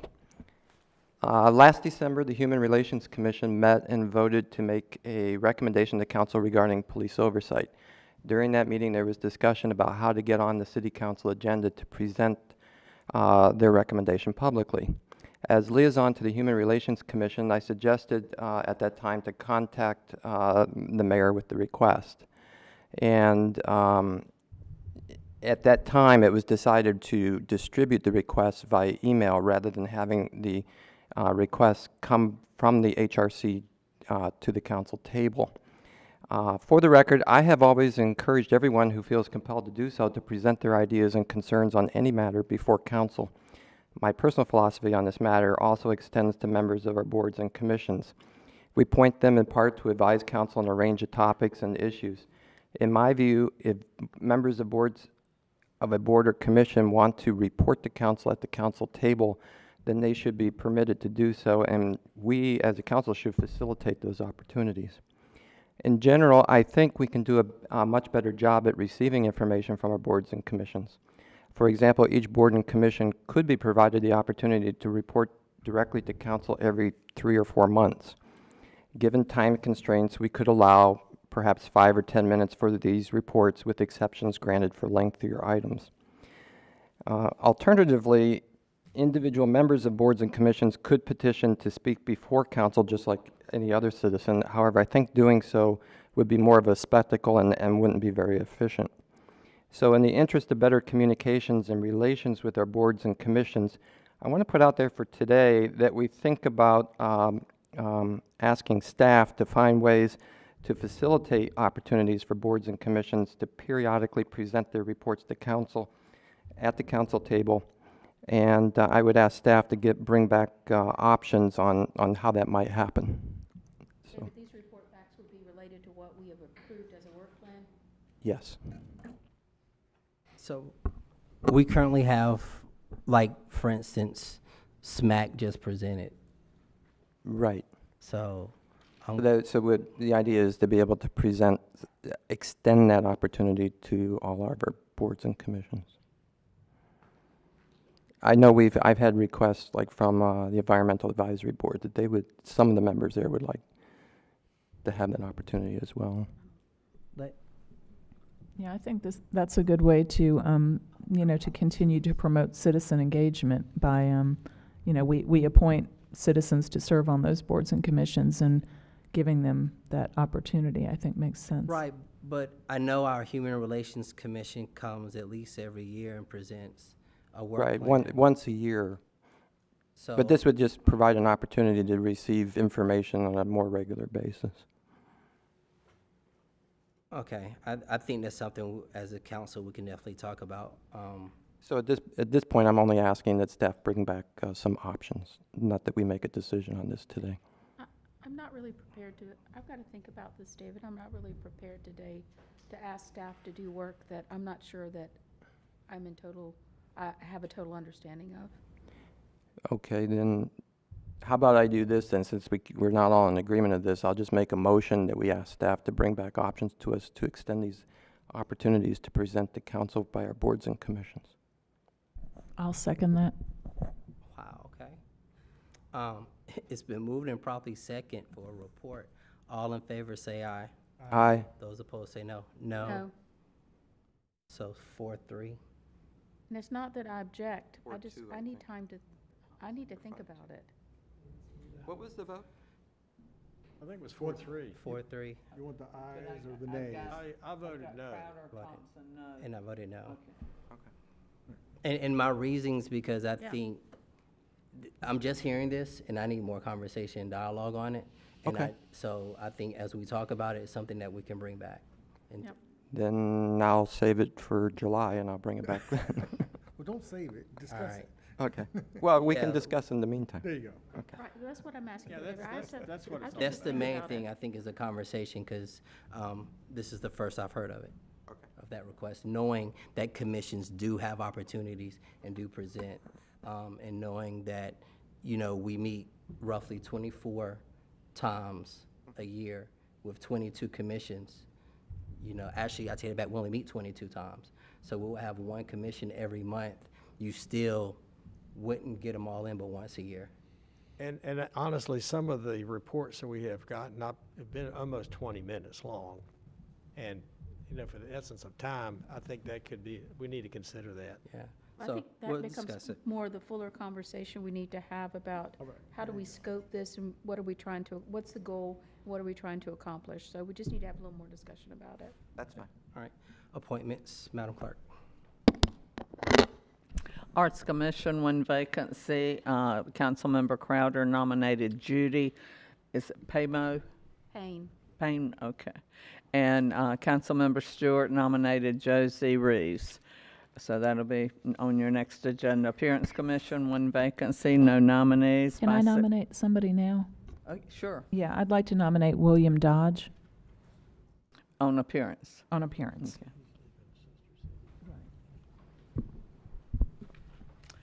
Bicycle and Pedestrian Advisory Commission, one vacancy. Nicholas Neptune received 5 votes. David Zell did not receive any votes. Natalie Lou received 2, so Nicholas Neptune would be appointed. Historic Cemeteries Advisory Board, you have 4 vacancies. Councilmember Crowder has nominated Robin Hammond, so that'll be carried over to the next meeting. Human Relations Commission, you have 1 vacancy, no nominees. I'd like to nominate Byron Laws. Byron, B-Y-R-O-N, Laws, L-A-W-S. Planning Commission, 1 vacancy. Jennifer Lampman did not receive any votes. Cecilia Flores received 1. Shelley Winters received 6, so would be appointed.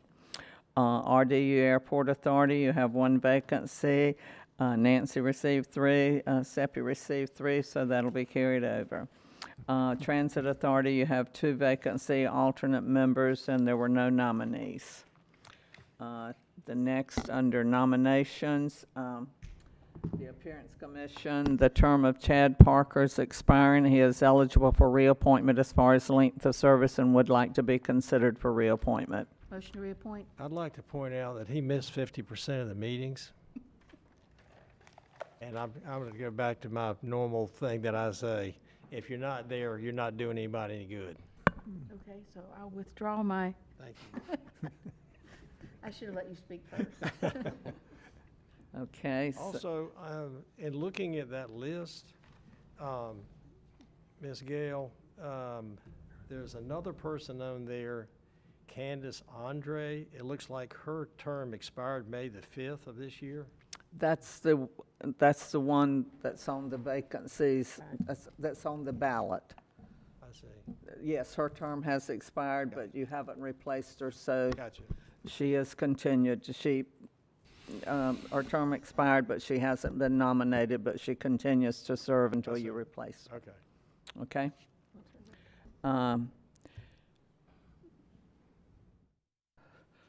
So Appearance Commission, nobody's nominated. Okay. Centennial Authority, you have one vacancy. I'd like to nominate, reappoint Rod Malone. Second. All right. Motion moved and properly second. All in favor say aye. Aye. All right, motion carries.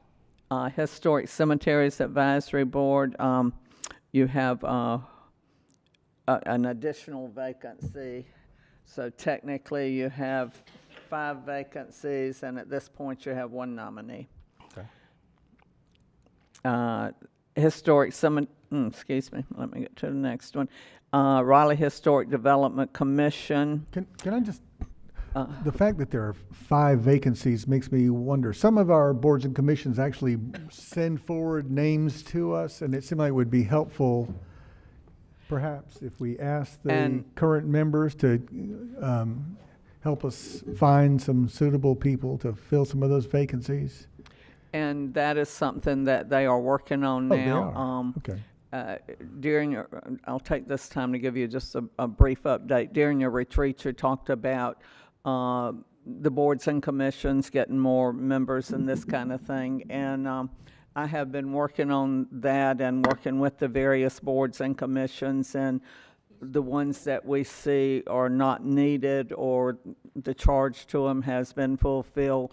We're going through the process, and you've got 2 already that you've authorized a text change to consider abolishing. The Cemeteries Commission, we've talked about whether their charge has been fulfilled, whether they could be combined with others, but they are right now doing an all-out effort to see if there is interest in serving, and will bring forth some recommendations. Thank you. So we are working on that. Appreciate it. Thank you. The Historic Development Commission, you have, I think it's 5 vacancies. Well, the terms of Nick Fountain, Kay Webb, and Gaston Williams are expiring. All 3 are eligible and would like to be considered for reappointment. Move for reappointment. Second. All right, it's been moved and properly second to reappoint Fountain, Webb, and Williams. All in favor say aye. Aye. All right, those opposed, same right. Motion carries. Okay, you have 2 other terms, Don Davis and Jenny Harper. Their terms are expiring, and they are not eligible for length of service. And you did receive recommendations in your packet from the group of persons who have agreed and would like to be considered. Yes. So you can consider nominating them or others. I'd like to nominate the recommendations of the Historic Development Commission. How many total vacancies? You've got 2. You would have 2 left. Okay. So they'll be on the next ballot. Okay, great, thanks. Okay. The next is Sister Cities. You have 3 vacancies. The terms of Stan Kimmer and William Dodge are expiring, and neither wish to be considered for reappointment, and Jean Tedrow has resigned, so you have 3 vacancies for consideration. The next is the Raleigh Transit Authority. You have 2 vacancies for regular members. The terms of Ray Manasant and Michael Stevenson are expiring. Mr. Stevenson is eligible for reappointment and would like to be considered for reappointment. Move for reappoint Mr. Stevenson. Second. It's been moved and properly second to reappoint Mr. Stevenson. All in favor say aye. Aye. All right, motion carries. The last one is the Stormwater Management Advisory Commission. You have 1 vacancy. The term of David Webb is expiring, and he is not eligible for reappointment due to length of service. And this is another one that the commission itself is coming forth with recommendations as to types of professions or types of people, and they actually had a recommendation, and I took the liberty of asking them to look at it again the way that they wanted the appointments made, and so they'll be coming back to you with some recommendations as to categories that they would like to see always on the commission. Okay. Substance Use Advisory Commission, did you miss that one? I skipped it. You have I'm sorry, you have 3 terms: Jesse Cannon, Clifton Lavenhouse, and Elliot Parker, who the terms are expiring. Ms. Cannon and Mr. Lavenhouse are not eligible due to length of service. Mr. Palmer is eligible and would like to be considered. Move to reappoint Mr. Palmer. Second. It's moving and probably second for Mr. Palmer's reappointment. All in favor, say aye. Aye. All right, motion carries. Did I get them all now? Yeah. Okay, that's it. All right, thank you. Madam Attorney? I don't have anything, thank you. Okay. Madam Clerk? You have several sets of minutes: May 14th, regular work session, May 21 lunch work session, and May 21 regular council meeting. Second. It's been moved and probably second to approve the minutes. All in favor, say aye. Aye. All right, motion carries. Thank you. I have a motion in order to enter closed session pursuant to GS 143-318-11A3 to consult with the city attorney to preserve the attorney-client privilege to give instructions concerning the handling and/or settlement of potential claim, including the City of Raleigh versus the Reader's Corner Incorporated at Wake County Superior Court, 16 CVS 006796. And as well as GS 143-318.11A5 to instruct the city staff and negotiating agents concerning the position to be taken in negotiating the price and other materials terms of the proposed contract for the acquisition of real estate property by purchase, options, exchange, or lease. So moved. All right, moved and probably second in closed session. All in favor, say aye. Aye. All right, we are now in closed session.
Just in the closed session, we gave staff the direction needed on the items mentioned, and we now stand adjourned until 7 o'clock this evening.